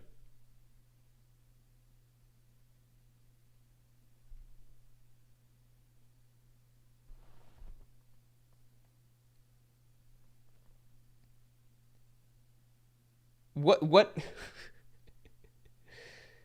Henchman976 says Zoro has always had the mentality of giving it his all, though. So what exactly did he learn? That's exactly my point. Which is that I don't think the writing for the king fight is good, because the moment, like, his realization of what he needs to like release his Haki to wield Enma, etc., is stuff that he's always been doing, right? But the last line has what? That's right. I've got a promise to keep to my captain and my best friend.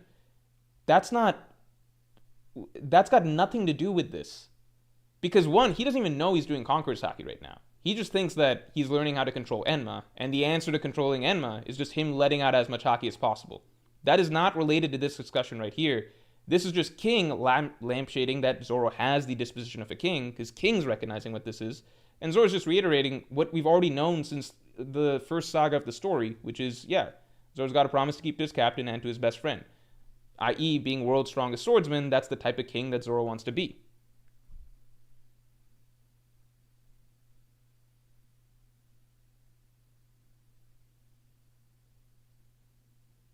No, he put his dream equal to his promise to Luffy.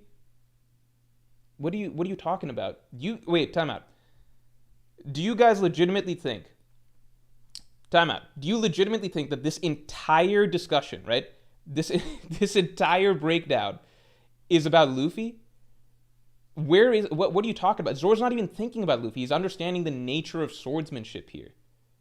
This is just in response to King asking him where his ambition comes from, right? And he wants to be a king.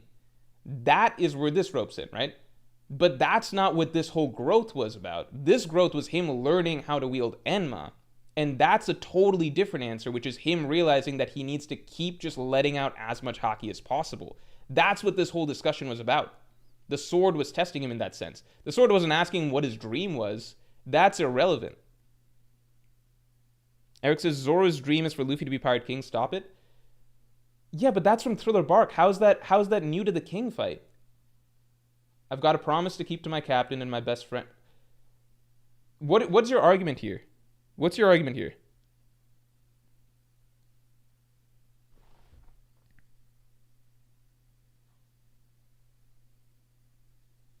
He had Luffy's promise ahead of his. Now he puts his dream equal to Luffy's dream? What? Where in the chapter is any of this suggested? That wasn't related to his whole monologue right here. Like, that it's a totally different topic. Zoro masters the sword. This is actually very black and white. Zoro's trying to figure out how to master the sword. He realizes that he needs to master, like, his strength is lacking. Odin wielded you as you were light as a feather. How should I stabilize my Haki then? If I have to keep exuding at this level, it will kill me. But no, that's perfect. This is the moment. This is the moment of growth where he realizes I need to just keep letting out my Haki. That is the answer. There's nothing. What the fuck are you talking about? This is just King asking about. This is for the reader, the reveal that Zoro is using Advanced Conqueror's Haki. This is King seeing then that Zoro uses Conqueror's Haki. And then this is King understanding, like, okay, you have the ambition of a king. And Zoro reiterating everything we've already known. Zoro, I've got a promise to keep to my captain and to my best friend. This is all new and this is all previously established information. This page has zero growth in it. Oh, Eric says I'm just trolling. God damn it, man. Okay, all right, whatever, man. I'm genuinely, like, I don't even know what people are trying to argue here. This discussion is irrelevant to this discussion. This is just a recap of why Zoro is got the nature of a king. Okay. All right. Anyway. I guess I got annoyed because it's like trying to imply that this Zoro fight is deeper than it is when it's not. And it's a very straightforward that my biggest frustration is that, like, one, this angle of growth is unrelated to the entire rest of the storyline for Zoro and Wano. It's completely unrelated. Two, it's already something that Zoro does innately, right? Which is Zoro generally, he already fights with his life on the line. Like, it's bizarre that his solution to this whole thing and how he solved Enma was realizing that he should just keep giving out as much Haki as possible, even if it risks his life, right? So it's not new growth. The Mr. One fight was cool because it forced Zoro to develop in a direction that was antithetical to how he normally fights, which is like Zoro realizing that it's not just about pure force when it comes to swordsmanship, right?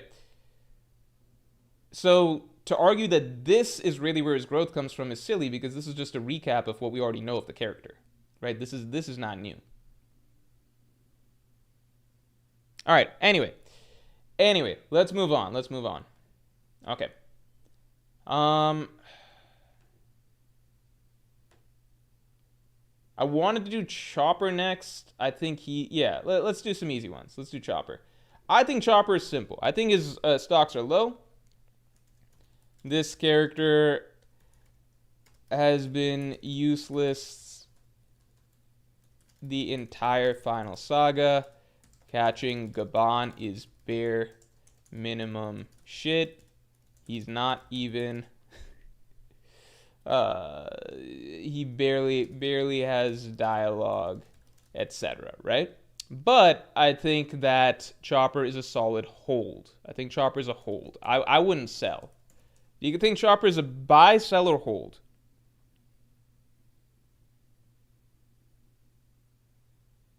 Tom9739, thank you for the 20. Last time, sorry. Look at chapters 723 to 724. He was getting Caesar away and defending the ship. Sanji even says he's preoccupied with Dofi. Luffy ran with Brule and then came back. I feel like it's technicality to say otherwise. Man, okay, I can pull up the chapters, but you remember the chapter I already showed you, right? It's showing character. This is who Luffy is. I want to surpass him. He has the option to get away. But why is Luffy going back? Because it's in his spirit, in his nature to go back, right? So let me pull up Law in a second. But I just want to remind you, right? Like it's not about technically did someone stay or go, right? It's what reflects character right here, right? You could have kept running. You're up against me. No one have mocked you. Why did you return? Blah, blah, blah. I came back to beat you. That wasn't an option, right?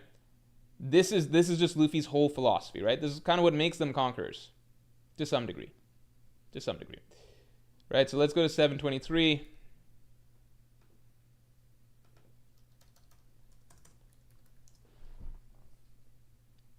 Change of plans. That's the bigger thing with Law, which is that everything is tied to plans. Like, what makes the most sense strategically for us to continue to succeed in our plan? Because for Luffy right here, strategically, it'd be best, as Brule said, if you need to escape, why not just go to Cacao Island? Luffy actually does not need to go back and engage Katakuri again, right?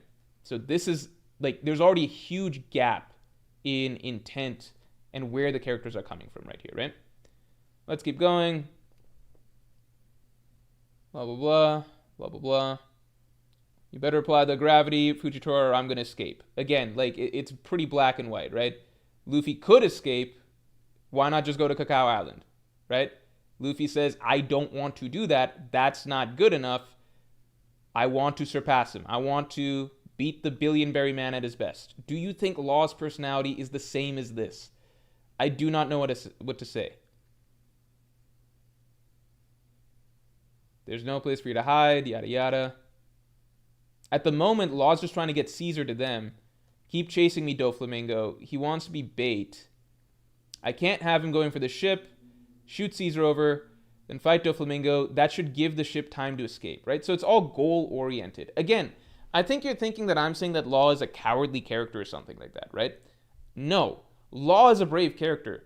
The thing is, there's countless brave characters in One Piece who are not Conqueror's Haki users, right? This is a Conqueror's Haki type, right? This is a whole different type of will, right? This is very, very different. Law is brave, 100%. He's a brave character, but it's all goal-oriented. He's trying to accomplish plans here. Right now, he's trying to get Caesar back to the Straw Hats, and he's taking responsibility on himself to stall Doflamingo in the meantime. But it's for the cause of making the plan keep clicking to the best of what it can still be salvaged, you know? Are there scenes that are similar that portray Law in this manner? Right? I don't think so in the story. I don't think he's ever been written like that. Law's plan. Let's continue on.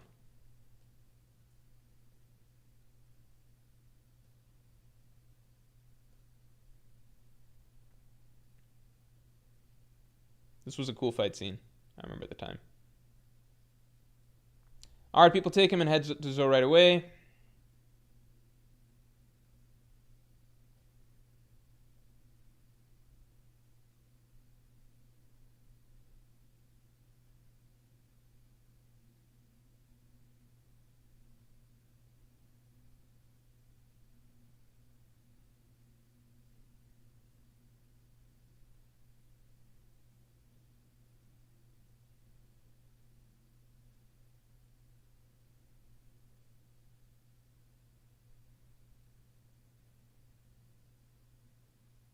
This is brave. I'll give this. But we already know that this is actually not what he's trying to do. Because as he said, last chapter, his plan is still focused on getting Caesar over to the Straw Hats and making the plan follow through, with Doflamingo basically being taken down by Kaido, right? Once you've lost your smile, even if I don't take you down myself here, once you've lost your smile, Kaido will finish the job for me. It's just not the same, right? There's not the same mentality. Even if I don't take you down myself here, once you've lost your smile, Kaido will finish the job for me. It's all in pursuit of his overall plan, his strategy, but it's not the same mentality as Luffy, who's just like, I want to surpass this guy. I want to beat this guy at his best. Like, his goal is basically, I came back to beat you. His goal is to surpass Katakuri, even though it's not necessary whatsoever. Law is doing everything he can do to make sure Doflamingo goes down. That's pretty much it. They're not the same character. It comes from a different place. Law is brave, but there's dozens of brave characters we meet every single One Piece arc that don't have the same sort of like Luffy, Zoro, that type of mentality. You know, that's just fundamentally different the way those guys are. Because at that point, then it's like, okay, well then, if you really want to get into like, well, Law didn't run here, right? And Law wants to take down Doflamingo, then we could go down the list and just be like, okay, so Fukaboshi, is that a Whitebeard parallel? What about Fukaboshi, right? I could get into the Minx, Inuarashi, Nekomamushi, right? Ashura Doji, like, do you understand what I mean? Like, Law's level of bravery is pretty standard fare. You could even fucking argue Jen from Nami's village, you know? Like, what we're looking for when we're talking about these sort of transcendentally strong-willed One Piece characters are, like, powerful scenes and moments, right? Like, again, Whitebeard dying standing, the final narration around him, Zoro, nothing happened, right? Luffy climbing Drum Kingdom with his, like, fingernails and everything like that, right? Like, does that make sense? Because if you want to... that's the frustration I have with this, because, like, everything Law's doing here, there's dozens of characters in One Piece that do similar acts of bravery every arc. So I feel like it comes from the fact that people like Law a lot, and therefore it's like, well, why can't he have Conqueror's Haki? It's like, if we want to do this for him, in Dressrosa alone, I could fucking argue several other characters that should have Conqueror's Haki. But that's just not the way it works. You know? Does that make sense? It's like trying to fit a square peg into a round hole, because you're like, well, if I really like force it, it's kind of makes sense. But it's like, no, we have a certain like extra substance here, right? Like the differentiating factors should be pretty clear, in my opinion. All right, so hopefully that's the last one. I don't know if we got to go through this again.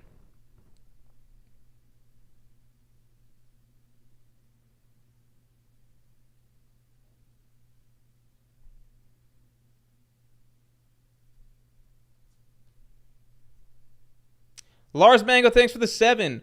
What do you think the point of King and Zoro's contrast was? What do you think their flashbacks in 1036 say about their dynamic with their captains?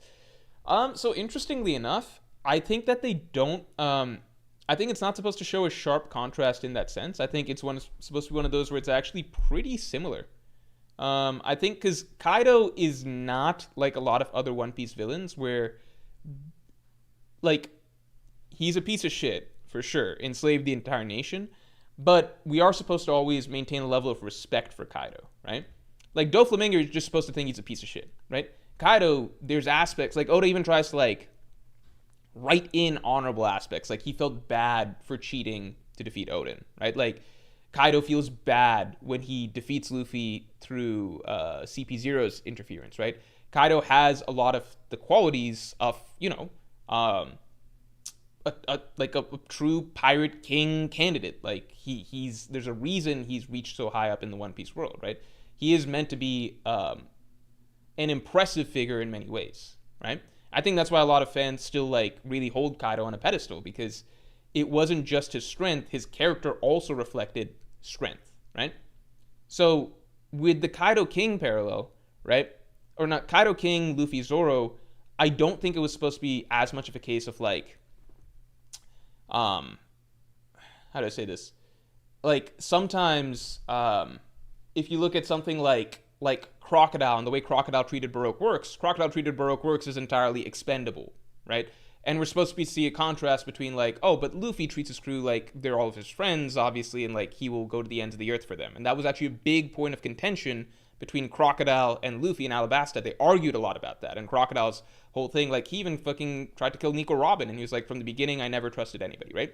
So that there's a point of contrast right there, right? With Luffy, Zoro, Kaido, King, I think it was supposed to be less contrast and more so like, damn, like Kaido's similar in many senses. Kaido and King genuinely had a similar dynamic to Luffy and Zoro in that like King is Kaido's loyal, devoted right-hand man, down to the fact that Kaido even freed King in the first place from imprisonment, much like Luffy freed Zoro. So sometimes it's not supposed to be about opposites. It's just it's meant to be a parallel to show these characters are, their dynamics are somewhat similar in a sense, and they're fighting for similar things, and that's interesting in its own right. Tom, thanks for the 5. I wasn't talking about Conqueror's Haki or Whitebeard parallel. I was just saying he didn't run and Luffy is different. No doubt he just tactically retreated as well. Sorry.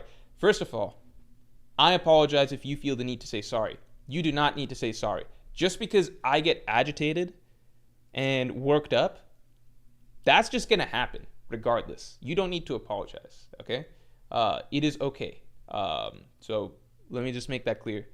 But second, I get what you're saying. I think I was following up mentally from our previous conversation, I guess whatever streams before, where it was about the Conqueror's Haki or Whitebeard parallel, right? So hopefully we've moved past this, but you never know. If you come up with more arguments, feel free to share them. Anyway, let's get stream likes up to 100 real quick. Chopper being the one to recognize that Gabon did damage to Somers is very important in my opinion. Is it though? Or would Gabon have just told that to everybody anyway? I think, okay, do we think Chopper is a buy, sell, or hold? Let me ask this.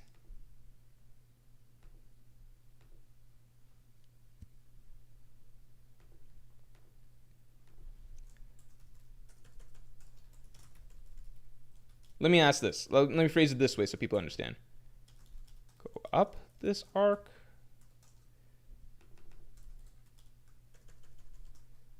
Chopper's stocks will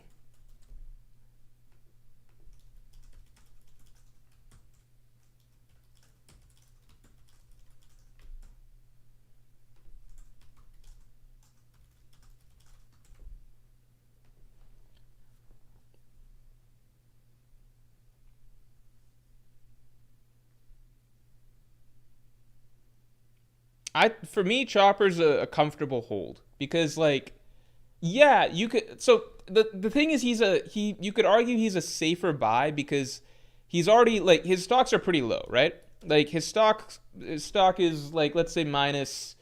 I think it's below Jinbe straight up because I think Jinbe will like. I think it's about Jinbe. I think. No, because Jinbe was even more useful in Wano. I think Chopper kind of sucked in Wano too. The Ice Oni, I don't give him much credit for that. So I think Chopper sucked for a while. Because you go further and further back, like Whole Cake, Jinbe was pretty good there. Chopper really didn't do it. Like, you could say Jinbe was a delivery man in Egghead, but Chopper wasn't even a delivery man. I think Chopper's stocks are low. I think they're lower than Jinbe's, so it's kind of like, at this point, I think there's not much, you could sell him, but I think it's unlikely to go further down, because it can't really go further down. But I also he might be a fair buy, right? Like, he might be a fair buy, but I think the safe thing is a hold, right? Because it's like, if you buy some stock when it's really low, it will probably go up at some point, but will it go up by the end of Elbaf? I don't know. And we're talking about by the end of Elbaf here, really, right? Sanji. I think Sanji's been on a bit of a roll.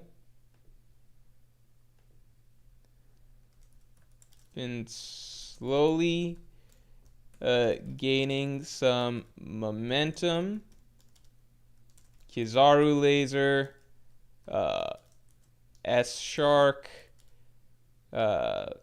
decent stuff in Egghead. In Elbaf began with Monster Trio moment. Gabon playing huge role, has major implications for Sanji. I think his stock is up. I think his stock has been up. I think it's a solid amount up. I think it's up like and big Conqueror's Haki teases, right? I think his stock is actually up quite a good amount, right? 100%. I'm not mathing this like perfectly or anything, so apologies if people are like, this doesn't add up the way it should, or this doesn't seem fully proportional to what it should feel like. So apologies about that. I'm doing my best, all right?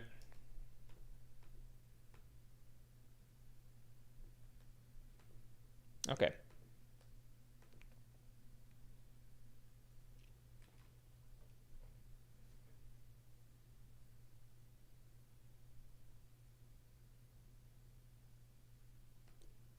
Yeah, I think Sanji's let's say he's up 50%, right? Let's say he's up 50%. I think he's a good buy. I think he's still a good buy. Because, like, his stocks are up, but I think they're going to skyrocket, you know? I think this is all good stuff, but it's not crazy, you know? So I think he's a good buy right now. Yeah, he's an easy buy. Yeah, easy buy because lots of potential. Because all of the stuff that we've had so far has been potential stuff rather than like anything crazy, you know? Like, so for comparison, let's say Sanji had just defeated Queen, right? Now his stock is pretty much maxed out, right?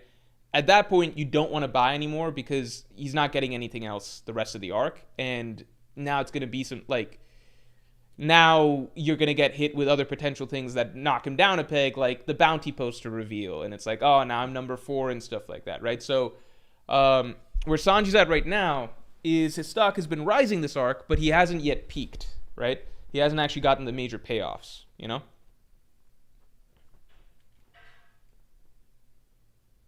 If we were to go back in time to Wano, I think Sanji's stock would have been low throughout a lot of Wano. And maybe the lowest it would have been the Black Maria moment. And then the moment that you wanted to start buying Sanji stock was when Robin said Sanji is one of the 2 wings that will make the Pirate King soar. If you've got a good mind for the stock market or whatever in the investments, right then when she said that, you wanna go in hard. You want to buy up as much Sanji stock as possible because that's strongly suggesting that everything's gonna turn out really well for him shortly, you know?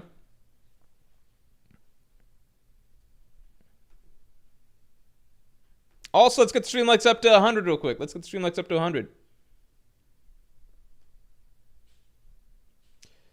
Crow Stray got thanks for the 2. Who's Rox and Harold in the Luffy-Loki dynamic? I mean, I don't think it's an exact parallel because I think Loki's very different from his... Luffy is much more similar to... It's tricky because, like... They're just different characters. They're very different characters because I was gonna say Luffy is more similar to Rox than Loki is to Harold, but then if we take a step back, Loki is more similar to Rox than Luffy is to Rox, and then Luffy's not really similar to Harold. So I think that I don't think it's a direct character parallel, you know. Yeah, I think that there's a strong parallel in the idea of this dynamic duo between this human and the King of the Giants or whatever. But I think that in terms of their personalities, I don't think that there's... Like, if I had to say who's the parallel for whom, I'd say obviously Luffy's the Rox parallel and Loki's the Harold parallel because Harold's Loki's father or whatever. But then that's like just the generic way to say it. In reality, Loki sharply parallels Rox because Rox was his Shanks. Rox was his inspiration for everything, right? Like Rox and Loki share a lot of similar personality traits. They're this sort of wild, this wild free spirit type character that's more roguish and more aggressive and kind of like asshole-ish than Luffy is in many ways, you know? They're both Rox? Yeah, they're both Rox. I would agree. If you split up Rox, they'd be Luffy, and I would agree. I think that's good. No one is similar to Harold, obviously. Maybe Hadruden. Maybe you could argue young Loki, or young Harold. Young Harold was kind of an asshole. Young Harold was an asshole.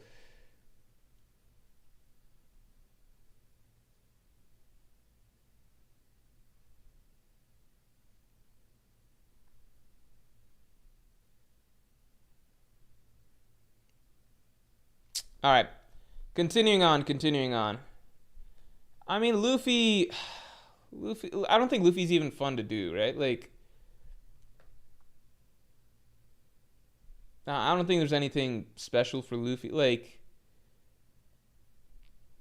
his stock is always going to go up. It's just a question of how much it'll go up every arc. I think there's no arcs where Luffy's stock goes down, really. Sometimes it just stays the same. Like, I wouldn't be like, oh, Luffy in Drum Kingdom's stock is so much higher than it was in Little Garden. But, it's kind of just a question of, like, is Luffy going to get a ton of new feats or something like that? Like, is there any point to doing Luffy? You either buy or hold. It would be so rare for his stock to go down. Luffy's a stable coin. Marine forward lol. Yeah, that's probably the only time. But that's part of the point. It's the only time. We can do Luffy last if we do Luffy at all. All right, Nami. I'd say Nami's stock is low. Hasn't done much in a long time, despite early Elbaf potential. Legoland plus time with Luffy Zoro.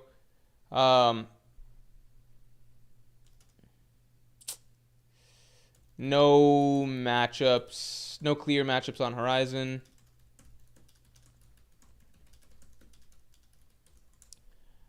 I would personally...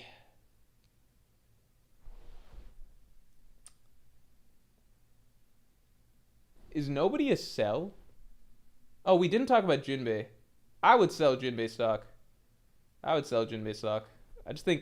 don't think he's getting anything big this arc. Sell.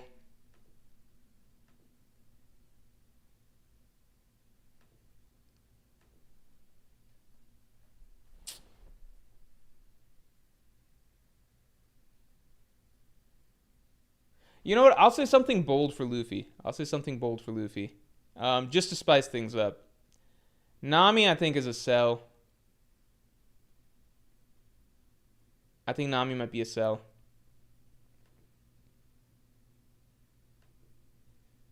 Because I feel like even with Chopper, I feel like there's hints that he could get something good this arc. But, because, like, why is he the only Strat that went downstairs? I don't know. I'll give Nami a sell. Partly, if I'm being honest, I would just hold. Because it's like, why even, why sell? But here, I'm going to give Luffy a sell. All right? I'll give Luffy a sell. All right? And here's why. Logically, you just want to keep Luffy coin, right? But I'll give him a sell, okay? Just to spice things up. One, I think Elbaf so far, he's been pretty neutral. I don't think it's been bad or anything like that. But no, I would say didn't look the best against 80-year-old. Let's say this. Only fight was getting trolled by 80-year-old Gabon, and apparently still needs coaching from Gabon about Conqueror's Haki. Loki may be stronger than him. I'm going to say Luffy's a sell because I would not be surprised if this arc it's revealed that Loki is stronger than him. And I think that that's like a fair thing to say, that like, you know, it challenges Luffy's undisputed status quo as like our strongest protagonist in Elbaf. So I think that's a bit of a sell. I think like if you predict that Loki is gonna be, look, like this is just for fun, right? At the end of the day, we know in the grand scheme of things, Luffy's always gonna like really shine, yada yada. But you know, if we want to play around with ideas, it's like, okay, well, if you think that Loki might actually turn out to be stronger than Luffy or whatever, then yeah, wouldn't that make I think that that inherently hurts Luffy's stock a little bit, you know?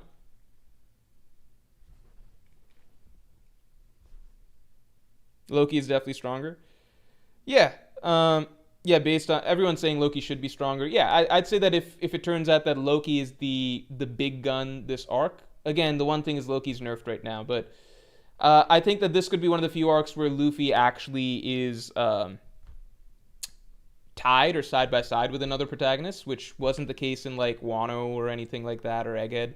So I think that that hurts Luffy's like, if you consider Luffy's value to be like the highest because he's like the strongest of our protagonists, he's like the star of the show, then inherently him now being co-star for the Elbaf arc, that's inherently lowering his stock to some degree, you know?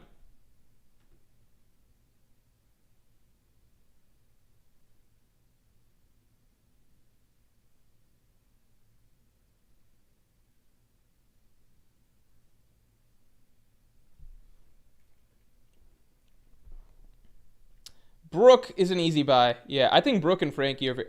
I think Brooke and Frankie are easy buys. I think Robin might be a buy. I think Robin, I would say, is a hold. It's hard to say. Um,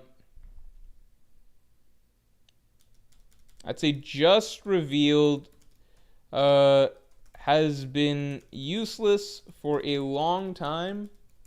Got captured with other Straw Hats, but was just revealed to have significant hidden backstory and relevance to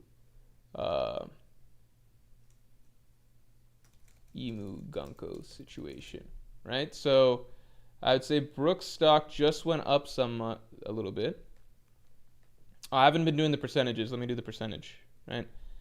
So I'd say Brooke's stock is slightly up right now. I'd say it's slightly up, and I think it's going to skyrocket. So I would say I think it just bumped up. I'd say he's up like 30%. Because nothing's really happened yet, but the setup has just been established, right? So I'm definitely buying Brooke stock. That's for sure. Brooke is an easy buy. Easy buy.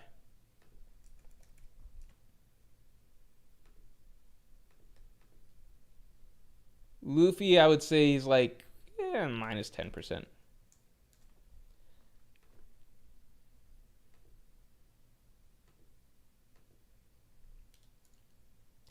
Nami's not been she's not as low as Usopp.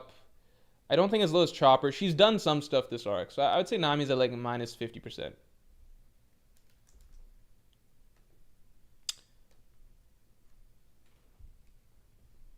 Robin will do something for Saul to admire. Yeah, I think Robin and Frankie could be good.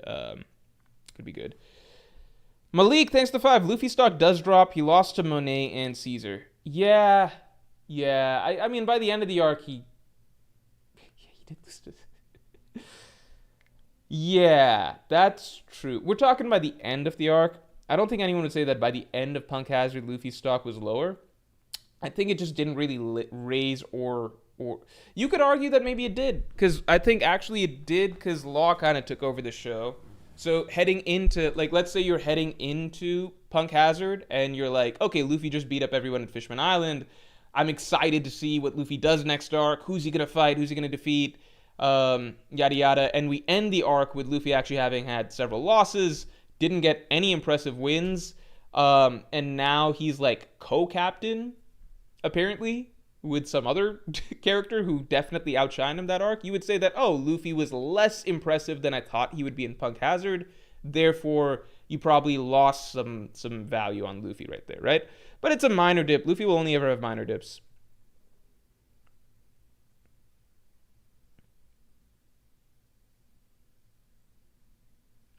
She has to beat an MMA or what they're called by herself. I guess you're talking about Robin. The thing is, the MMAs, like, they're so huge, but it also feels like, to me, kind of meaningless to defeat them. They just feel like giant fodder. Maybe it's because they've only been fought by giants so far. Like, we haven't actually had to see a Straw Hat defeat an MMA. So, the giants are able to make it look easier. You know, like Loki, Dory, and Brogy. The team attack by the trio this last chapter.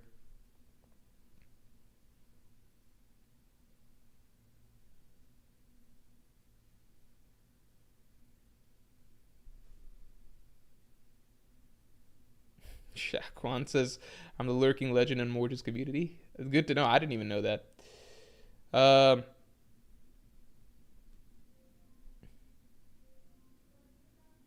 I mean, Dressrosa Law faced an Admiral while Luffy got to face 1 HP Dofi. Speaking of Admirals, the Admirals are some of the coolest characters in One Piece. What if I told you you guys could be Admirals? What if I told you you could be your favorite Admiral? We've got an absurd deal going right now. All hoodies are $80 off. And if you want the full set, because these look coolest as a full set, you can buy two discounted $80 off each hoodies. They're 2 hoodies that are heavily discounted and get the last one free. So you get the full trio for buy 2, get 1. So we got this deal running for this month only. If you like any of the hoodies, or if you like all of them, you can get them for a huge discount right now. Yeah, so just make sure you make your way over to grab yourself some hoodies.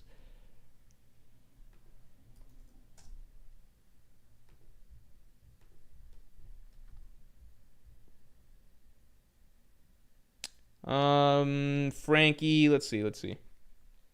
I think Frankie's stock is up. Found ancient lab, Adam tree wood, literally Frankie's paradise here that we all thought Egghead would be. Now he just has to do something with it. I think Frankie's stock is up like 50%. I think he's in a Sanji situation where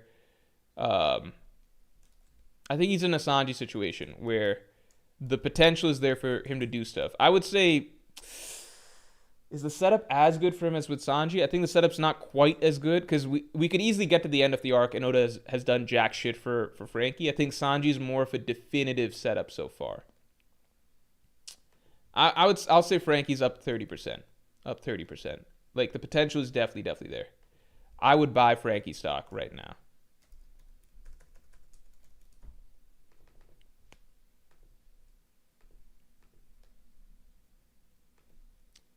And then finally, we got Robin.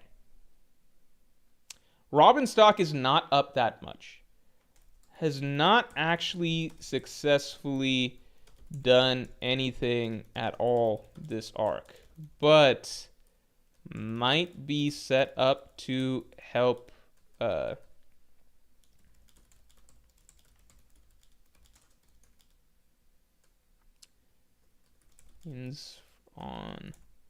get some victory on Saul's behalf. Who knows? I would say Robin's like a neutral plus 0%. And I think she's a buy. Whoops.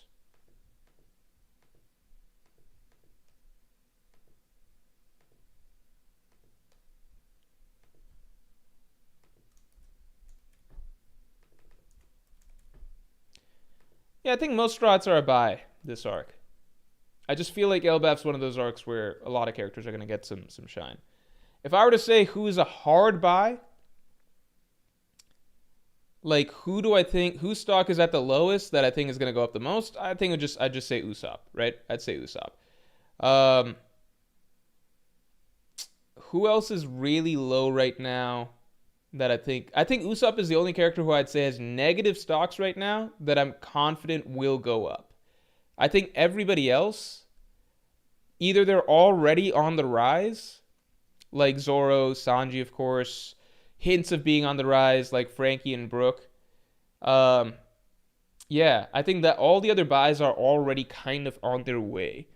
I think other characters are like question marks, like maybe Chopper will get something, maybe Nami and Jinbe, but I wouldn't bet on him. I might dump those stock to free up some money to buy more of like an Usopp or something like that, you know?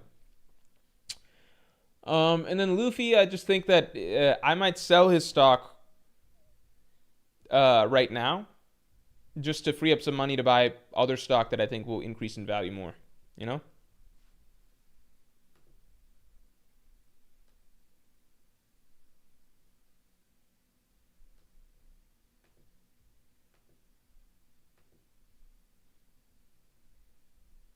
Yeah, I feel like this is a good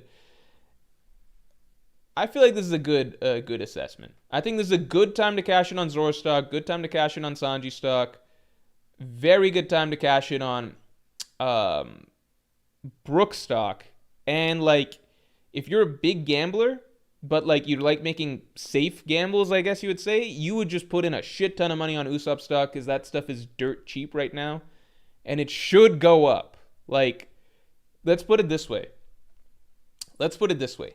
If you are buying Usopp stock, you're gambling on a simple idea that Oda is a good writer. That's it. If you do not buy Usopp stock, that means you do not believe that Oda is a good writer. That's all. That's how I put it. If you believe that that Oda is a good writer who will follow through on literally 1,000 chapters of setup for a single character, then you would buy a shit ton of Usopp stock. Now, I did this once before with the raid, but this is a different scenario. This time I feel truly, truly confident that Oda does have something for this man, Usopp. I truly believe. I truly believe. All right, everybody. All right. I buy Oda stocks. Yeah, a stock for Usopp is a stock for Oda. It's essentially buying Oda stocks, right? We could call this, this is essentially Oda stock. Are you buying stock in Oda? Do you feel confident that he will deliver on basic writing promises that he has written into the story, essentially verbatim? Yes. Not even Oda himself would buy Bub Slop stocks. This stream better age well. Yeah, I'm curious to see when we get to the end of Elbaf, you know? I'm curious to see. We're trying to finesse us like a crypto scam. All right, everybody. Thank you all for tuning in. This was fun. I'm definitely curious to see how things go after this. And yeah, good stuff. Make sure you get your hoodies while they are on extreme discount and extreme sale. You can get the whole collection for buy two get one with all hoodies extremely discounted. So just make sure you head over to One Dream Studio and grab your hoodies while the deal is still going. And with that, I will talk to you all later.